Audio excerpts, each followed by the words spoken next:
ವಿದ್ಯಾಶಕ್ತಿಯ ಗಣಿತ ವಿಭಾಗಕ್ಕೆ ತಮಗೆಲ್ಲರಿಗೂ ಸ್ವಾಗತ. ಹಾಗೆಯೇ ಈ ಒಂದು ಆನ್ಲೈನ್ ತರಬೇತಿಗೆ ಎಲ್ಲ ಮಕ್ಕಳು ಅಟೆಂಡ್ ಆಗುವ ಹಾಗೆ ಸಹಕರಿಸುವಂತ ಎಲ್ಲ ನನ್ನ ಶಿಕ್ಷಕ ಸಿಬ್ಬಂದಿ ವರ್ಗದವರಿಗೆ ಮೊದಲಿಗೆ ನನ್ನ ನಮಸ್ಕಾರಗಳನ್ನ ತಿಳಿಸುತ್ತಾ ಇವತ್ತಿನ ಒಂದು ಸೆಷನ್ ಅನ್ನ ಸ್ಟಾರ್ಟ್ ಮಾಡೋಣಂತ. ಹಾಗಾದ್ರೆ ಇವತ್ತಿನ ಸೆಷನ್ ಅಂದ್ರ ದತ್ತಾಂಶಗಳ ನಿರ್ವಹಣೆ ಅನ್ನುವ ಒಂದು ಟಾಪಿಕ್ ಅನ್ನ ಲಾಸ್ಟ್ ಕ್ಲಾಸ್ ಒಳಗೆ ನಾನು ಸ್ಟಾರ್ಟ್ ಮಾಡಿದ್ದೆ. ಅದರ ಕಂಟಿನ್ಯೂ ಪಾರ್ಟ್ ಅನ್ನ ಇವತ್ತು ನೋಡೋಣಂತ. Okay, so before going to start I want to tell on some story. okay, so ಅಂದ್ರೆ ನನಗೆ ಒಂದು ಸ್ಟೋರಿಯನ್ನ ಹೇಳ್ತಾ ಇವತ್ತಿನ ಒಂದು ಸೆಷನ್ ಅನ್ನ ಸ್ಟಾರ್ಟ್ ಮಾಡೋಣಂತ. ಒಂಥರ ವಾರ್ಮ್ ಅಪ್ ಇದ್ದ ಹಾಗೆ. ಹೌದಾ? ಹಾಗಾದ್ರೆ ಒಂದು ಸ್ಟೋರಿ ಎಲ್ಲ ಕೇಳಲಿಕ್ಕೆ ರೆಡಿ ಇದೀರಲ್ಲ? ಕತಿ ಅಂದ್ರ ಮೇಲೆ ಎಲ್ಲರೂ ಇಂಟ್ರೆಸ್ಟ್ ಇರ್ತೈತಿ. ಹೌದಾ? ಹಾಗಾದ್ರೆ ಒಂದು ಕಥೆಯನ್ನ ನಾನು ಇವತ್ತು ಅದನ್ನ ಹೇಳ್ತಾ ನಿಮಗೆ ಇವತ್ತಿನ ಸೆಷನ್ ನ ಸ್ಟಾರ್ಟ್ ಮಾಡೋಣಂತ. ಒಬ್ಬ ಮನುಷ್ಯ ಇದ್ದ. ಹೌದಾ? ಅವಂದು ಏನಾಗಿತ್ತು, ವೀಕೆಂಡ್ ಒಳಗ ಅವಂಗ ಬಹಳ ಬೋರ್ ಆಗ್ತಾ ಇತ್ತು ಮನೆಯೊಳಗಿದ್ದು ಇದ್ದು. ನಿಮ್ಗೂ ಒಂದ್ಸಲ ರಜೆ ಇದ್ರೆ ಓಕೆ. ಹೌದಾ? ಈಗ ಮೊನ್ನೆ ಮಳೆಗಾಲಕ್ಕೆ 2-3 ದಿನ ರಜೆ ಕೊಟ್ಬಿಟ್ರು ನಿಮ್ಗೆ. ಹೌದಾ? ಒಂದ್ ದಿನ ರಜೆ ಇದ್ದಾಗ ಓಕೆ. ಅದು ನಿಮಗ್ ಕಂಟಿನ್ಯೂ 2-3 ದಿನ ರಜೆ ಇತ್ತಂದ್ರ ಬೋರ್ ಆಗಕ್ ಸ್ಟಾರ್ಟ್ ಆಗ್ತೈತಿ, ಯಾವಾಗ ಸ್ಕೂಲ್ ಸ್ಟಾರ್ಟ್ ಆಗ್ಬಹುದು ಅಂತ ಹೇಳಿ. ಹೌದಾ? ಹಾಗಾಗಿ ಇದೇ ರೀತಿ ಅವ್ರಿಗೆ ವೀಕೆಂಡ್ ಒಳಗ ಬಹಳ ಬೇಜಾರಾಗುವಾಗ ಅದೇನಾಯ್ತು, ಒಂದ್ ಕಡೆ ಸಮುದ್ರದ ದಂಡೆ ಕಡೆ ಹೋಗ್ತಾರ ಅವ್ರು. ಹೌದಾ? ಆ ಸಮುದ್ರದ ದಂಡೆ ಒಳಗ್ ಹೋಗಿ ಸಮ್ ಟೈಮ್ ಆಟ ಆಡ್ತಾರ. ಮತ್ತೊಂದ್ ಕಡೆ ಹೊರಗ ಇಲ್ಲಿ ಮರಳಿನೊಳಗ ಸಮುದ್ರದ ದಂಡೆ ಒಳಗಿರ್ತಕ್ಕಂತ ಆ ಮರಳಿನಲ್ಲಿ ಆಟ ಆಡ್ತಾರ. ಹೌದಾ? ಅದೇ ರೀತಿ ಆಟ ಆಡ್ತಾ ಅವ್ರಿಗೆ ಬಹಳ ಬೋರ್ ಆಗ್ತಾ ಇದೆ. ಆಮೇಲೆ ಬ್ಯಾಸರ ಆಗ್ತೈತಿ. ಸ್ವಲ್ಪ ಎಲ್ಲರ ರೆಸ್ಟ್ ಮಾಡೋಣ ಅಂದ್ರೆ ಅಲ್ಲಿ ಎಲ್ಲಿನೂ ಒಂದ್ ಕಡೆನೂ ಅವ್ರಿಗೆ ಒಂದು ಗಿಡನೂ ಇರುವುದಿಲ್ಲ. ಹಾಗೆ ಆ ಸಮುದ್ರವನ್ನ ಬಿಟ್ಟು ಒಂಚೂರು ಎತ್ತರದ ಪ್ರದೇಶಕ್ಕೆ ಹೋಗ್ತಾರ. ಅಲ್ಲೇ ಏನಾಗಿರ್ತೈತಿ, ಒಂದು ಗಿಡಗಳಿದ್ದಲ್ಲಿ ಅಂತ ಹೇಳಿ. ಸೊ ಅಲ್ಲಿ ಹೋಗ್ತಾರ, ಅಲ್ಲೊಂದು ಗುಹೆ ಇರ್ತೈತಿ. ಹೌದಾ? ಆ ಗುಹೆ ಒಳಗ ಒಳಗ್ ಹೋಗ್ತಾರ. ಏನೋ ಸ್ವಲ್ಪ ಗುಹೆ ಅಂದ್ರ ಸ್ವಲ್ಪ ಮಲ್ಕೋಲಿಕ್ಕೆ ಏನಾದ್ರು ನನಗ ಕಂಫರ್ಟೇಬಲ್ ಇದೆ ಏನೋ ಅಂತ ಹೇಳಿ ಒಳಗ್ ಹೋಗ್ತಾರ. ಆಲ್ರೆಡಿ ಅಲ್ಲೇ ಇವ್ರ ತರಾನ ಯಾರೋ ಒಬ್ರು ಬಂದ್ ಹೋಗಿರ್ತಾರ. ಅಂದ್ರೆ ಆಲ್ರೆಡಿ ಅಲ್ಲೇ ಒಂದು ಚಾಪೆಯನ್ನ ಹಾಸಿ ಯಾರೋ ಒಬ್ರು ರೆಸ್ಟ್ ಮಾಡಿ ಹೋಗಿರ್ತಾರ. ಅವಂಗ ಆ ಮನುಷ್ಯಾಗ ಅನಸ್ತೈತಿ, ಮೇ ಬಿ ಇಲ್ಲೇ ಯಾರೋ ಸ್ವಲ್ಪ ರೆಸ್ಟ್ ಮಾಡ್ಲಿಕ್ಕೆ ಅಂತಾನೆ ಇಲ್ಲಿ ಇರ್ತಾರ ಅಂತ ಹೇಳಿ. ಹಾಗಾಗಿ ತಾನು ಸ್ವಲ್ಪ ರೆಸ್ಟ್ ಮಾಡ್ತಾನ. ಅವಂಗ ಸುಸ್ತಾಗಿರ್ತೈತಲ್ಲ, ಹಾಗಾಗಿ 1-2 ತಾಸ್ ಮಸ್ತ್ ನಿದ್ದೆ ಮಾಡ್ತಾನ. ಓಕೆ. ಸೊ ಅದಾದ್ಮೇಲೆ ಸುಮ್ನೆ ಎದ್ದು ಕಣ್ ಬಿಟ್ಟು ನೋಡ್ತಾನ. ಆದ್ರ ಅವ್ನು ಮಲ್ಕೊಂಡಿದ್ದ ಒಂದು ಸ್ವಲ್ಪ ಅವನ ಕಣ್ಣಿಗೆ ಕಾಣಿಸೋ ಹಾಗೆ ಒಂದು ದೊಡ್ಡ ಗೋಣಿ ಚೀಲ ಇರ್ತೈತಿ. ಓಕೆ. ಆ ಗೋಣಿ ಚೀಲದ ತುಂಬಾ ಏನಾಗಿರ್ತೈತಿ, ಮಣ್ಣಿನ ಉಂಡೆಗಳಿರ್ತಾವ. ಹೌದಾ? ಆ ಮಣ್ಣಿನ ಉಂಡೆಗಳನ್ನ ನೋಡ್ತಾನವ. ಅವಾಗ ಅವಂಗ ನೋಡ್ತಾನ, ಹತ್ತಿರಕ್ ಹೋಗಿ ಅವಂಗೇನ್ ಅನಿಸ್ತೈತಿ, ಮೇ ಬಿ ಯಾರೋ ಮಕ್ಕಳು ಕರ್ಕೊಂಡ್ ಬಂದಿರ್ಬೇಕು, ಅವ್ರಿಗೆ ಆಟ ಆಡಿಸ್ಲಿಕ್ಕೆ ಅಂತ ಈ ರೀತಿ ಮಣ್ಣಿನ ಉಂಡೆಗಳನ್ನ ಮಾಡಿ ಅವ್ರೇನೋ ಕಲೆಕ್ಟ್ ಮಾಡಿ ಇಲ್ಲಿ ಇಟ್ಟು ಹೋಗಿರ್ತಾರ ಆಟ ಆಡ್ಲಿಕ್ಕೆ ಅಂತ ಹೇಳಿ. ಸುಮ್ನೆ ನಾನು ಏನ್ ಮಾಡ್ಬೋದು, ಮಜಾ ಮಾಡ್ಬೋದಂತ ಅದನ್ನ ತಗೊಂಡವ ಹೊತ್ಕೊಂಡ ಸಮುದ್ರದ ದಡಕ್ಕೆ ಹೋಗ್ತಾನ. ಅಲ್ಲೇ ಒಂದು ಕಲ್ಲಿನ ಮೇಲೆ ನಿಂತು ಸುಮ್ಮ ಅವಂಗ ಮಜಾ ಬರ್ತಿತ್ತು. ಒಂದ್ ಕಲ್ಲು ಎಸಿತಾನ, ಹಂಗೆ ಅದನ್ನ ಮಣ್ಣಿನ ಉಂಡೆಯನ್ನ ಸುಮ್ಮ ಒಗಿತಿರ್ತಾನಲ್ಲೇ. ಹೌದಾ? ಒಗಿತಿರ್ತಾನ. ಮತ್ತೆ ಹಂಗ ಒಗಿತಾನ ಅವಂಗ ಮಜಾ ಅನಿಸ್ಬಿಡ್ತೈತಿ. ಒಗಿತಾನ, ಹಂಗ ಒಗದ ಲಾಸ್ಟಿಗೆ 4 ಅಥವಾ 5 ಉಂಡೆಗಳು ಅಷ್ಟೇ ಇರ್ತಾವು. ಅವಾಗ ಏನ್ ಮಾಡ್ತಾನ, ಹಿಂಗ ಒಗಿಬೇಕನ್ನೋರಾಗ ಅವನ ಆ ಬಂಡೆ ಮೇಲೆ ನಿಂತಿರ್ತಾನಲ್ಲ, ಕಲ್ಲು ಬಂಡೆ ಮೇಲೆ, ಆ ಬಂಡೆ ಮೇಲಿಂದ ಪಟ್ನ ಜರದ ಕೆಳಗ್ ಬಿದ್ಬಿಡ್ತಾನ. ಓಕೆ. ಸೊ ಬಿದ್ದು ಗುಟ್ಲೆ ಅವನ ಕೈಯಲ್ಲಿ ಇರ್ತಕ್ಕಂತ ಮಣ್ಣಿನ ಉಂಡೆ ಐತಲ್ಲ, ಒಡೆದ್ ಬಿಡ್ತೈತದ. ಒಡೆದ್ ಗುಟ್ಲೆ ಅದ್ರೊಳಗೆ ಏನ್ ಇರ್ತೈತಿ ಹೇಳ್ರಿ, ಒಂದು ವಜ್ರ ಇರ್ತೈತಿ ಅದ್ರೊಳಗ. ಆ ಮಣ್ಣಿನ ಉಂಡೆ ಒಳಗ ವಜ್ರ ಇರ್ತೈತಿ. ಹೌದಾ? ಅವಂಗ ಬಹಳ ಆಶ್ಚರ್ಯ ಆಗ್ಬಿಡ್ತೈತಿ. ಮತ್ತೆ ಇನ್ನು ಉಳ್ದಿದ್ದು ಎಷ್ಟು 3 ಅಥವಾ 4 ಅಷ್ಟೇ ಉಳ್ದಿರ್ತಾವ. ಅವ್ನ್ ಮತ್ತೆ ಹೊಡಿತಾನ ಅದ್ರೊಳಗ ಮತ್ತು ವಜ್ರದ ಉಂಡೆಗಳಿರ್ತಾವ. ಅವಂಗ ಖುಷಿ ಆಗ್ಬೇಕಿತ್ತು, ಬಟ್ ಅವಂಗ ದುಃಖ ಆಗ್ತೈತಿ. ಹೇಳ್ರಿ, ಇಡೀ ಏನಾಗಿರ್ತೈತಿ ಹೇಳ್ರಿ, ಇಡೀ ಒಂದು ಗೋಣಿ ಚೀಲದ ಮಣ್ಣಿನ ಉಂಡೆಗಳನ್ನೆಲ್ಲ ಮಜಾ ಮಾಡ್ಕೊಂತ ನೀರಾಗ ಹೋಗುದ್ ಬಿಟ್ಟಿರ್ತಾನ. ಲಾಸ್ಟಿಗೆ ಉಳಿದಿರೋದು 4 ಅಥವಾ 5 ಅಷ್ಟೇ ಉಳ್ದಿರ್ತಾವ. ಅವಂಗ ಬಹಳ ದುಃಖ ಆಗ್ಬಿಡ್ತೈತಿ. ನಾ ಮೊದ್ಲ ನೋಡ್ಲಿಲ್ಲಲ್ಲ ಇದನ್ನ, ಎಲ್ಲವೂ ನನ್ ಕೈಯಾಗ ಇತ್ತು, ನಾ ಮೊದ್ಲ ನೋಡ್ಲಿಲ್ಲ. ನೋಡಿದ್ರ ನಂಗ ಇನ್ನೂ ಅಷ್ಟು ವಜ್ರದ ಹಳ್ಳ ಸಿಕ್ತಿದ್ವು, ನಾನು ಸಡನ್ ಆಗಿ ಕೋಟ್ಯಾಧಿಪತಿ ಆಗ್ಬಹುದಿತ್ತು ಅಂತ ಹೇಳಿ ಅವಂಗ ಬಹಳ ದುಃಖ ಆಗ್ತೈತಿ. ಹೌದಾ? ಹಾಗಾಗಿ ಇದಕ್ಕ ನಮ್ದು ಇದ್ರದ ಸ್ಟೋರಿಯಿಂದ ನಮ್ಗ ಮಾರಲ್ ಆಫ್ ದ ಸ್ಟೋರಿ ಏನಂತಂದ್ರ, ನಮ್ ಕೈಯಲ್ಲಿ ಅವಕಾಶ ಇದ್ದಾಗ ನಾವು ಬಿಡ್ಬಾರ್ದು. ಹೌದಾ? ಹಂಗಾಗಿ ಅವಕಾಶ ಇದ್ದಾಗ ನಮ್ಗೆ ಎಷ್ಟು ಪ್ರಯತ್ನ ಆಕೈತಿ ಅದನ್ನ ಯೂಸ್ ಮಾಡ್ಕೋಬೇಕು. ಹೌದಾ? ಅದನ್ನ ನಮ್ಮ ಕೈ ಮೀರಿ ಹೋಯ್ತು ಅಂದ್ರೆ ನಾವ್ ಅದನ್ನ ಏನ್ ಮಾಡ್ಲಿಕ್ಕೂ ಆಗುದಿಲ್ಲ. ಹೌದಾ? ಹಾಗೆಯೇ ಈಗ ನೀವು ಕಲಿತಾ ಇದ್ದೀರಿ. ಹೌದಾ? 8th ಸ್ಟ್ಯಾಂಡರ್ಡ್ ಅದೀರಿ, ಇನ್ನು 9th 10th ಹೋಗ್ತೀರಿ. ಈಗ ಆಲ್ರೆಡಿ ನಿಮ್ಮ ಮನೆಯೊಳಗೆ ಹೇಳ್ತಿರ್ತಾರೆ, ಸರ್ ಹೇಳ್ತಿರ್ಬೋದು, ನಿಮ್ಮ ಟೀಚರ್ಸ್ ಹೇಳ್ತಿರ್ಬೋದು, ಆಮೇಲೆ ನಿಮ್ಮ ಪೇರೆಂಟ್ಸ್ ಹೇಳ್ತಿರ್ತಾರೆ, ಈಗ ಚಂದಗ್ ಓದ್ರಿ, ಮುಂದೆ ನೀವೇನ್ ಮಾಡ್ಬೋದು, ಚಲೋ ಆಫೀಸರ್ ಆಗ್ಬೋದು. ಹೌದಾ? ಎಲ್ಲ ತಂದೆ ತಾಯಿಗಳ ಕನಸು ಏನಾಗಿರ್ತೈತಿ, ನಾವು ಓದ್ಲಿಲ್ಲ ಅಂದ್ರೂ ಅಷ್ಟಾಯ್ತು, ನಮ್ಮ ಮಕ್ಕಳಿಗೆ ನಾವು ಓದಿಸ್ಬೇಕು ಅನ್ನೋದು ಒಂದು ಇರ್ತೈತೆ ಅವ್ರಿಗೆ. ಹೌದಾ? ಹಾಗಾಗಿ ನೀವು ಇವಾಗ ಏನ್ ಮಾಡ್ತೀರಿ, ನಿಮಗೆ ಇದು ಅಂಡರ್ಸ್ಟ್ಯಾಂಡ್ ಆಗೋದಿಲ್ಲ. ಸುಮ್ಮ ಮಜಾ ಶಾಲೆಗೆ ಹೋಗ್ತಿರ್ಬೇಕು, ಎಲ್ಲ ಹೋಗ್ತಿರ್ತೀವಿ, ಕಲಿತಿರ್ತೀವಿ, ಏನೋ ಗೊತ್ತಿಲ್ಲ ಅಂತ. ಬಟ್ ಒಂದ್ ಸರ್ಟೇನ್ ಟೈಮ್ ನೀವ್ ಯಾವಾಗ ಆಫ್ಟರ್ ಸ್ವಲ್ಪ ದೊಡ್ಡವ್ರ ಆದ್ಮೇಲೆ ನಿಮಗ್ ಅವಾಗ ಅನಸ್ತೈತಿ, ಇಲ್ಲ ನಾನು ಶಾಲೆ ಕಲಿಯುವಾಗ ಇನ್ನ ಸ್ವಲ್ಪ ಚಲೋ ಕಲ್ತಿದ್ರೆ ನಂಗೆ ಇನ್ನೂ ಚಲೋ ಜಾಬ್ ಸಿಕ್ತಿತ್ತು, ಅಥವಾ ನಾನು ಇನ್ನೂ ಚಲೋ ಜೀವನದೊಳಗ ಸೆಟ್ಲ್ ಆಗ್ಬೋದಿತ್ತು ಅನಸ್ತೈತಿ. ಬಟ್ ಅಷ್ಟೊತ್ತಾಗ್ಲೇ ಏನಾಗಿರ್ತೈತಿ ಹೇಳ್ರಿ, ಟೈಮ್ ಮೀರ್ ಹೋಗ್ಬಿಟ್ಟಿರ್ತೈತಿ. ಹೌದಾ? ಹಾಗಾಗಿ ಈಗ ಏನ್ ಅವಕಾಶ ಇದೆ ಅಲ್ಲ, ನಮ್ 100% ನಾವು ಏನ್ ಮಾಡ್ಬೇಕು, ಡೆಡಿಕೇಶನ್ ಮಾಡಿ ನಮ್ಮ ವಿದ್ಯಾಭ್ಯಾಸದೊಳಗೆ ತೊಡಗಿಸ್ಕೊಂಡು ನಾವೇನ್ ಮಾಡ್ಬೇಕು, ಫುಲ್ ಅಚೀವ್ಮೆಂಟ್ ಅನ್ನು ಮಾಡ್ಕೊಂಡು ನಮ್ಮ ತಂದೆ ತಾಯಿಗಿರ್ಬೋದು, ಟೀಚರ್ಸಿಗಿರ್ಬೋದು ಒಳ್ಳೆ ಹೆಸರನ್ನ ಗಳಿಸ್ಕೊಟ್ಟು ನಾವು ಸಮಾಜದಲ್ಲಿ ಒಂದು ಘನತೆಯ ವ್ಯಕ್ತಿಯಾಗಿ ಮಾಡ್ಲಿಕ್ಕೆ ಇದು ನಮ್ದು ಸರಿಯಾದ ಟೈಮ್. ಈಗ ಸರಿಯಾದ ಟೈಮ್ ಒಳಗ ಫುಲ್ ನಾವು ಅಟೆನ್ಷನ್ ಡೆಡಿಕೇಶನ್ ಆಗಿ ಓದ್ಕೊಂಡು ನಮ್ಮ ಒಂದು ಗುರಿಯನ್ನ ಮುಟ್ಟಬೇಕು. ಇದನ್ನ ನಾವು ವೇಸ್ಟ್ ಮಾಡಿದೀವಿ ಅಂದ್ರೆ ಈ ಟೈಮ್ ನಮ್ಗ ಮುಂದೆ ಸಿಗುವುದಿಲ್ಲ. ಅದೇ ಒಂದು ಗಾದೆ ಮಾತು ಇದೆ ಗೊತ್ತಾ, ಮುತ್ತಿಗಿಂತ ಹೊತ್ತು ಉತ್ತಮ ಅಂತ ಹೇಳಿ. ನಾವು ಮುತ್ತು ಅದನ್ನ ಇವತ್ ಕಳಿಬಹುದು ಅಥವಾ ನಾವು ನಾಳೆ ಸಂಪಾದಿಸಬಹುದು, ಇವತ್ ಹೋಗಿದ್ದ ಟೈಮ್ ನಮಗ್ ಮತ್ತೆ ಸಿಗುದಿಲ್ಲ. ಈ 8th ಸ್ಟ್ಯಾಂಡರ್ಡ್ ಈಗ ಕಲಿಯಾಕತ್ತೀರಿ ನೀವು. ಹೌದಾ? ಇನ್ನೊಂದ್ 2-3 ವರ್ಷ ಬಿಟ್ಟು ನಿಮ್ಗೆ ಅದೇ ಸ್ಕೂಲ್ ಒಳಗ್ ನಿಮ್ನ ಕರ್ಕೊಳ್ಳೋದಿಲ್ಲ. ನೀವ್ ಯಾವ ಸ್ಕೂಲ್ ಒಳಗ್ ಕಲಿಯಾಕತ್ತೀರಲ್ಲ ಅದೇ ಕ್ಲಾಸ್ ಒಳಗ್ ನಿಮ್ನ ಕರ್ಕೊಳ್ಳೋದಿಲ್ಲ. ಯಾಕಂದ್ರ ನಿಮ್ದು ಏಜ್ ಮುಗಿದ್ ಹೋಗ್ಬಿಟ್ಟಿರ್ತೈತಲ್ಲಿ. ಹೌದಾ? ಹಾಗಾಗಿ ನಿಮ್ಗೆ ಏನೀಗ ಸರಿಯಾದ ಟೈಮ್ ಇರ್ತೈತಲ್ಲ ಅದನ್ನ ಸರಿಯಾಗಿ ಯುಟಿಲೈಸ್ ಮಾಡ್ಕೊಂಡು ಒಂದು ಸಮಾಜದಲ್ಲಿ ಉನ್ನತ ವ್ಯಕ್ತಿಯಾಗಿ ಬಾಳ್ರಿ ಅಂತ ಹೇಳಿ ಇದೊಂದು story, moral of the story. ಹೌದಾ? ನಿಮ್ಗ ಸ್ವಲ್ಪ ಚಲೋ ಅನಿಸ್ತು ಅಂತ ಅನ್ಕೋತೀನಿ ನಾನು. ಹೌದಾ? ಹಾಗಾಗಿ ನಿಮ್ಮ ಒಂದು ಪ್ರತಿಯೊಂದು ನಿಮ್ಮ ಜೀವನದಲ್ಲಿ ಪ್ರತಿಯೊಂದು ಟೈಮ್ ಅನ್ನ 100% ಯೂಸ್ ಮಾಡ್ಕೋರಿ. ಹೌದಾ? ಎಲ್ಲವನ್ನು ಡೆಡಿಕೇಟೆಡ್ ಆಗಿ ವರ್ಕ್ ಮಾಡ್ರಿ, ಅಂದಾಗ ನೀವು ಜೀವನದಲ್ಲಿ ಏನೇ ಒಂದು ಸಾಧಿಸ್ಲಿಕ್ಕೆ ಸಹಾಯ ಆಗ್ತೈತೆ ಅಂತ ಹೇಳಿ ಇವತ್ತಿನ ಒಂದು ಸೆಷನ್ ಅನ್ನ ಸ್ಟಾರ್ಟ್ ಮಾಡೋಣ ಅಂತ. ಓಕೆ? ಹಾಗಾದ್ರೆ ಇವತ್ತಿನ ಸೆಷನ್ ಯಾವ್ದಂದ್ರ ದತ್ತಾಂಶಗಳ ನಿರ್ವಹಣೆ ಅಥವಾ ಡಾಟಾ ಹ್ಯಾಂಡ್ಲಿಂಗ್. ಹೌದಾ? ದತ್ತಾಂಶಗಳ ನಿರ್ವಹಣೆ. ದತ್ತಾಂಶಗಳ ನಿರ್ವಹಣೆ. ಲಾಸ್ಟ್ ಕ್ಲಾಸ್ ಒಳಗ ಈ ಪಾಠದೊಳಗ ನೀವ್ ಏನನ್ನ ಕಲ್ತಿದ್ರಿ? ಹೌದಾ? ನಿಮ್ಮ ಲಾಸ್ಟ್ ಕ್ಲಾಸ್ ಒಳಗ ದತ್ತಾಂಶಗಳ ನಿರ್ವಹಣೆ ಅನ್ನುವ ಒಂದು ಟಾಪಿಕ್ ಒಳಗ ಸ್ಟಾರ್ಟಿಂಗ್ ಸ್ವಲ್ಪ ದತ್ತಾಂಶಗಳ ಅಂದ್ರೇನು, ಡಾಟಾಗಳಂದ್ರೇನು, ಅದನ್ನ ಯಾವ ರೀತಿ ಕಲೆಕ್ಟ್ ಮಾಡ್ತಾರ ಅನ್ನೋದನ್ನ ಕಲ್ತಿದ್ರಿ. ಅದರ ನೆಕ್ಸ್ಟ್ ಯಾವ್ದನ್ನ ಕಲ್ತಿದ್ರಿ? ನಕ್ಷೆಗಳ ವಿಧಗಳನ್ನ ಕಲ್ತಿದ್ರಿ, ಟೈಪ್ಸ್ ಆಫ್ ಗ್ರಾಫ್ಸ್ ಅನ್ನ ಕಲ್ತಿದ್ರಿ. ಓಕೆ? ಹಾಗಾಗಿ ಅದ್ರೊಳಗೆ ಯಾವ್ದನ್ನ ಕಲ್ತಿದ್ರಿ? ಚಿತ್ರ ನಕ್ಷೆ ಕಲ್ತಿದ್ರಿ, ಪಿಕ್ಟೋಗ್ರಾಫ್ ಅನ್ನ ಕಲ್ತಿದ್ರಿ. ಅಂದ್ರ ಚಿತ್ರಗಳನ್ನ ನೋಡಿ ನಾವು ಕ್ವಶನ್ಗೆ ಆನ್ಸರ್ ಮಾಡ್ಬೇಕು. ಓಕೆ? ಅದ್ರ ನೆಕ್ಸ್ಟ್ ಏನನ್ನ ಕಲ್ತಿದ್ರಿ? ಬಾರ್ ಗ್ರಾಫ್ ಅಥವಾ ಸ್ತಂಭ ನಕ್ಷೆ ಅನ್ನೋದನ್ನ ಕಲ್ತಿದ್ರಿ. ಸ್ತಂಭ ಅಂದ್ರ ಈ ಕಂಬದ ರೀತಿ ಇರ್ತಕ್ಕಂಥ, ಜಸ್ಟ್ ನಾನೀಗ ನಮ್ ಬಟ್ಟೆ ಇಟ್ಟು ತೋರಿಸ್ತೀನಿ, ಜಸ್ಟ್ ನಿಮ್ಗೆ ಎಕ್ಸಾಂಪಲ್. ಅಂದ್ರ ಈ ರೀತಿ ಕಂಬದ ರೀತಿ ಇರ್ತಕ್ಕಂಥ ಒಂದು ನಕ್ಷೆಯನ್ನ ಕಲ್ತಿದ್ರಿ, ದಟ್ ಈಸ್ ಸ್ತಂಭ ನಕ್ಷೆ. ಓಕೆ? ಸೊ ಇವತ್ತು ನಾವು ಕಲಿತಾ ಇರೋದು ಯಾವ್ದಂದ್ರ ಜೋಡಿ ಸ್ತಂಭ ನಕ್ಷೆ, ಡಬಲ್ ಬಾರ್ ಗ್ರಾಫ್. ಓಕೆ? ಇವತ್ತು ಕಲಿತಾ ಇರೋದು ಯಾವ್ದಂದ್ರ ಜೋಡಿ ಸ್ತಂಭ ನಕ್ಷೆ, ಜೋಡಿ ಸ್ತಂಭ ನಕ್ಷೆ ಅಥವಾ ಡಬಲ್ ಬಾರ್ ಗ್ರಾಫ್, ಸ್ತಂಭ ನಕ್ಷೆ. ಓಕೆ? ಇದಕ್ ನಾವು ಇಂಗ್ಲಿಷ್ ಒಳಗೆ ಏನಂತ ಕರಿತೇವಂದ್ರ ಡಬಲ್ ಬಾರ್ ಗ್ರಾಫ್. ಇಲ್ಲಿ ಡಬಲ್ ಮೀನ್ಸ್ ಜೋಡಿ ಅಂತ ಇದೆ, ಬಾರ್ ಗ್ರಾಫ್ ಇದು ಹಿಂದಿನ ಕ್ಲಾಸ್ ಒಳಗೆ ಬಾರ್ ಗ್ರಾಫ್ ಅನ್ನ ಕಲ್ತೀರಿ. ಹೌದಾ? ಸೊ ಇದು ಯಾವ ರೀತಿ ಇರ್ತೈತಿ, ಈಗ ನೀವು ಇದ್ರ ಹಿಂದಿನ ಕ್ಲಾಸ್ ಒಳಗ ಸ್ತಂಭ ನಕ್ಷೆ ಅಂದ್ರ, ಈಗ ನಾನು ಒಂದು ರಫ್ ಅನ್ನ ಹಾಕ್ತೆ. ಓಕೆ? ಸೊ ಈ ರೀತಿ ಒಂದು ರಫ್ ಅನ್ನ ಹಾಕಿದೆ. ಸೊ ಅಲ್ಲಿ ಸ್ತಂಭ ನಕ್ಷೆ ಒಳಗೆ ಏನ್ ಮಾಡಿದ್ರಿ ನೀವು? ಈ ರೀತಿ ಕಲ್ತಿದ್ರಿ. ಓಕೆ?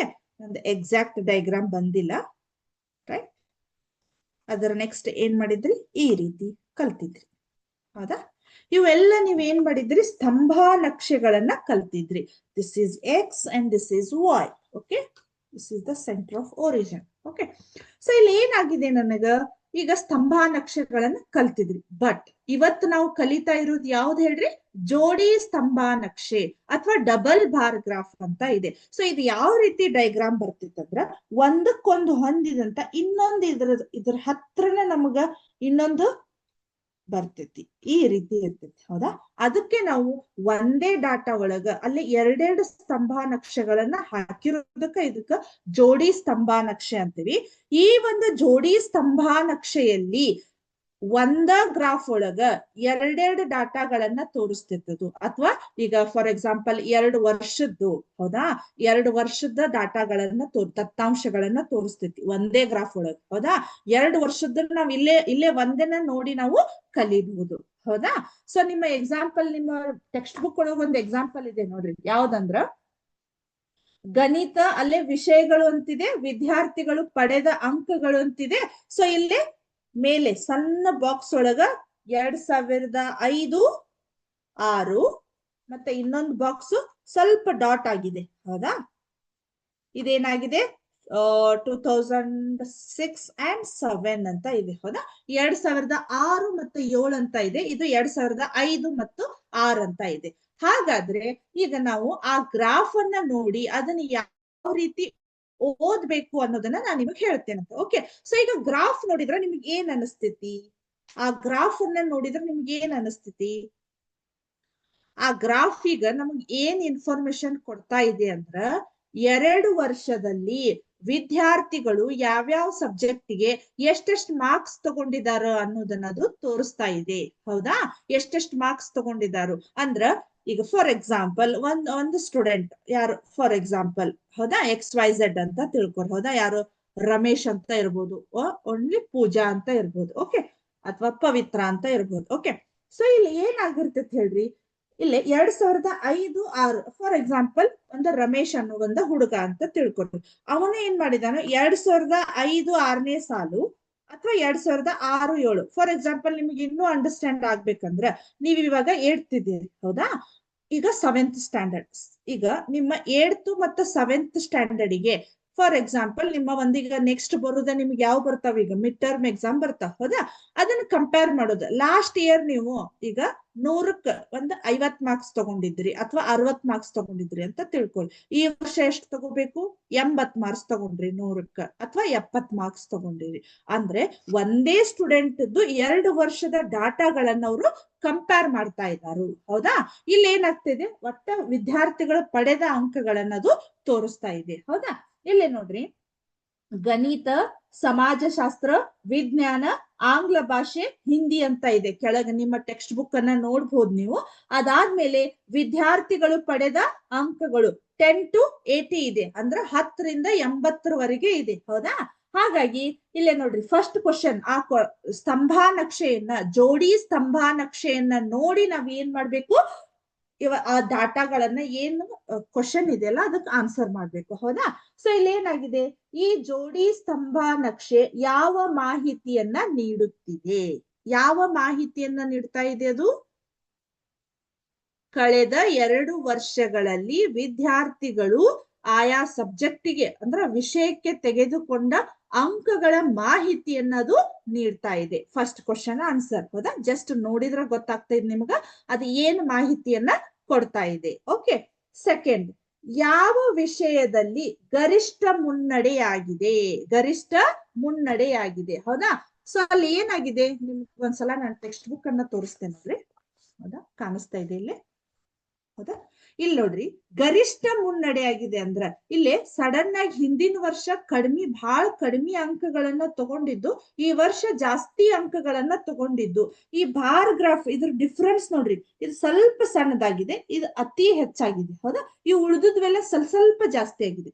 ಹಾಗಾಗಿ ಗಣಿತ ವಿಷಯದಲ್ಲಿ ಗರಿಷ್ಠ ಮುನ್ನಡೆ ಆಗಿದೆ. ಓಕೆ, ನೆಕ್ಸ್ಟ್, ಯಾವ ವಿಷಯದಲ್ಲಿ ಹಿನ್ನಡೆ ಆಗಿದೆ ಅಂದ್ರ ಲಾಸ್ಟ್ ಇಯರ್ ತಗೊಂಡ್ರಕ್ಕಿಂತ ಈ ಸಲ ಕಡಿಮೆ ಮಾರ್ಕ್ಸ್ ಗಳನ್ನ ತಗೊಂಡಿದ್ದಾರೆ, ಅಂಕಗಳನ್ನ ತಗೊಂಡಿದ್ದಾರೆ. ಯಾವ ಸಬ್ಜೆಕ್ಟ್ ನೋಡ್ರಿ, ಸ್ವಲ್ಪ ಅಂದ್ರ ಹೋದ ವರ್ಷದಕ್ಕಿಂತ ಆ ಬಾರ್ ಗ್ರಾಫ್ ಸಣ್ಣದಿರ್ಬೇಕು, ಅಂದ್ರೆ ಸ್ವಲ್ಪ ಶಾಡೋ ಇದ್ದಂಗ ಐತಲ್ಲ, ಸೇಡ್ ಮಾಡಿದಾರಲ್ಲ, ಅದು ಕಡಿಮೆ ಬರ್ಬೇಕು. ಯಾವ್ದಿದೆ ಇಲ್ಲ ನೋಡ್ರಿ, ಆಂಗ್ಲ ಭಾಷೆ. ಆಂಗ್ಲ ಭಾಷೆ ಮೀನ್ಸ್ ಇಂಗ್ಲಿಷ್. ಓಕೆ, ಸೊ ಇಂಗ್ಲಿಷ್ಗೆ ಅವ್ರು ಏನ್ ಮಾಡಿದಾರು, ಲಾಸ್ಟ್ ಇಯರ್ ಕಿಂತ ಈ ವರ್ಷ ಕಡಿಮೆ ಆಗಿದೆ ರಿಸಲ್ಟ್.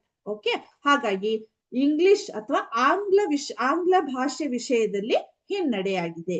ಆಮೇಲೆ ಯಾವ ವಿಷಯದಲ್ಲಿ ಸಾಧನೆ ಒಂದೇ ಸಮನಾಗಿದೆ? ಇಲ್ಲಿ ಗ್ರಾಫ್ಗಳು ಸೇಮ್ ಆಗಿದೆ, ಒಂದ್ ಹೆಚ್ಚುನೂ ಇಲ್ಲ ಒಂದ್ ಕಡಿಮೆನೂ ಇಲ್ಲ. ಅಂತದ್ ಯಾವ್ದಿದೆ ಇಲ್ಲಿ? ಇಲ್ಲಿ ನೋಡ್ರಿ, ನಾನು ತೋರಿಸ್ತಾ ಇದ್ದೇನೆ ನನ್ನ ಬೆರಳು ಇದನ್ ಮಾಡಿ. ಅದು ಯಾವ ಭಾಷೆ ಅಂದ್ರ ಹಿಂದಿ. ಓಕೆ, ಹಿಂದಿ ಸಬ್ಜೆಕ್ಟ್ ಒಳಗ ಲಾಸ್ಟ್ ಇಯರ್ ಎಷ್ಟಾಗಿತ್ತು ರಿಸಲ್ಟ್, ಈ ವರ್ಷನು ಅಷ್ಟೇ ಆಗಿದೆ. ಓಕೆ, ಸೊ ಈ ರೀತಿ ನಾವು ಜೋಡಿ ಸ್ತಂಭ ನಕ್ಷೆಗಳನ್ನ ಈ ರೀತಿ ನಾವು ಐಡೆಂಟಿಫೈ ಮಾಡಬಹುದು. ಹೌದಾ? ಸೊ ನೆಕ್ಸ್ಟ್ ಪೈ ನಕ್ಷೆ ಇದೆ. ಆ ಪೈ ನಕ್ಷೆ ಹೇಳೋಕ್ಕಿಂತ ಮುಂಚೆ ನಾನು ನಿಮಗ ಈ ಡಬಲ್ ಬಾರ್ ಗ್ರಾಫ್ ಇದ್ದ ಒಂದು ಸಿಮ್ಯುಲೇಷನ್ ಅನ್ನ ತೋರಿಸ್ತೇನೆ. ಅದರ ನೆಕ್ಸ್ಟ್ ನಾನು ನಿಮಗ ಪೈ ನಕ್ಷೆಯನ್ನ ತೋರಿಸ್ತೇನೆ. Okay, so 1 second. ಇಲ್ಲಿದೆ ನೋಡ್ರಿ, ಡಬಲ್ ಬಾರ್ ಗ್ರಾಫ್ ಅನ್ನ ಯಾವ ರೀತಿ ಇರ್ತೈತಂತೆ. ಓಕೆ, ಇಲ್ಲಿದೆ ನೋಡ್ರಿ, ಕಾಣಿಸ್ತಾ ಇದೆ. I hope all of U see my screen. Okay, ಎಲ್ರು ನನ್ಗೆ ಸ್ಕ್ರೀನ್ ಕಾಣಿಸ್ತಾ ಇದೆ ಅನ್ಕೋತೀನಿ. Create a double bar graph based on the table of data in this activity. Okay, ಅಲ್ಲೇ ನಾವು ಆ ಒಂದು ಡಾಟಾವನ್ನ ಯೂಸ್ ಮಾಡಿ ನಾವು ಡಬಲ್ ಬಾರ್ ಗ್ರಾಫ್ ಅನ್ನ ಇದನ್ ಮಾಡ್ಬೇಕು. ಹೌದಾ? ಇದು ಇಲ್ಲಿ ಏನ್ ತೋರಿಸ್ತಾ ಇದೆ? ಇಲ್ಲಿ ನೋಡ್ರಿ, ಒಂದು ರೆಡ್ ಇದೆ, ಇನ್ನೊಂದು ಬ್ಲೂ ಕಲರ್ ಇದೆ. ಹೌದಾ? ರೆಡ್ ಆಲ್ಮೋಸ್ಟ್ ಸ್ವಲ್ಪ ಪಿಂಕಿಶ್ ಇದೆ. ಹೌದಾ? ಮತ್ತೆ ಇಲ್ಲಿ ಏನಾಗಿದೆ, 7th ಗ್ರೇಡ್ ಇದೆ, 8th ಗ್ರೇಡ್ ಇದೆ. ಆಮೇಲೆ ಇಲ್ಲಿ ಟೇಬಲ್ ಏನಾಗಿದೆ, ಇಯರ್ ಇದೆ. ಹೌದಾ? ಇಯರ್ ಅಂದ್ರ ವರ್ಷ.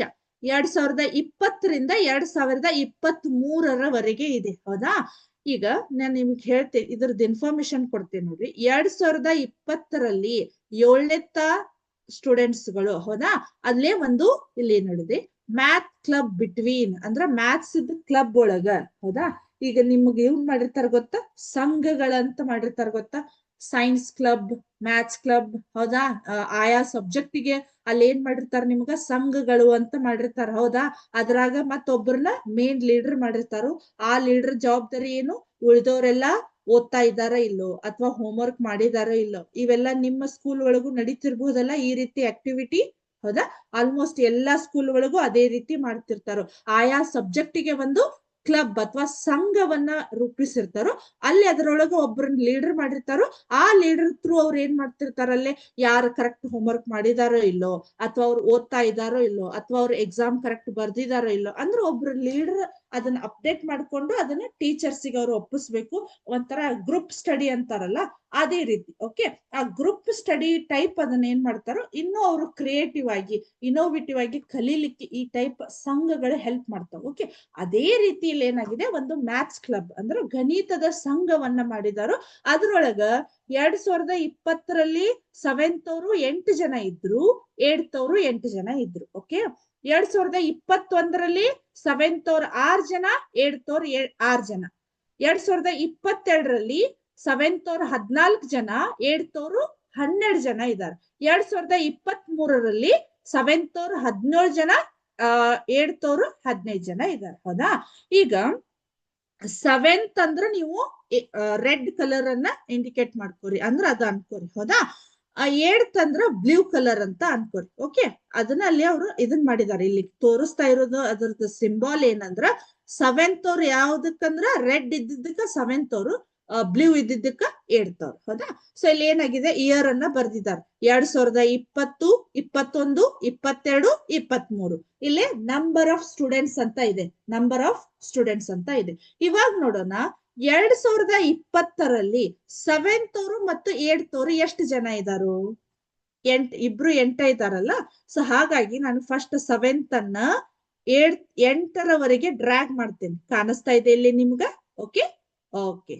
ಹೌದಾ? ಕಾಣಿಸ್ತಾ ಇದೆ ಇಲ್ಲಿ 0, 4, 8, 12, 16, 20, 24 ಅಂತ ಇದೆ. ಓಕೆ, ಸೊ ಇಲ್ಲಿ ಏನಾಗುತ್ತೆ, ನನಗೆ ಇಲ್ಲಿ 8 ಜನ ಇರೋದ್ರಿಂದ ಇದನ್ನ ಈ ರೆಡ್ ಬಾಕ್ಸ್ ಅನ್ನ ನಾನು 8ರವರೆಗೆ ಡ್ರ್ಯಾಗ್ ಮಾಡಿದೆ. ಡ್ರ್ಯಾಗ್ ಮೀನ್ಸ್ ಎಳೆಯೋದು, ಅದು ಸರ್ಸೋದು. ಓಕೆ, ಸೊ ಇಲ್ಲಿ ಏನಾಯ್ತು, ಆಮೇಲೆ 8 ಎಷ್ಟು ಜನ ಇದಾರೆ ಇಲ್ಲಿ ಈ ಟೇಬಲ್ ನೋಡಿ ಹೇಳ್ರಿ ನಂಗ 8 ಜನ ಇದಾರ.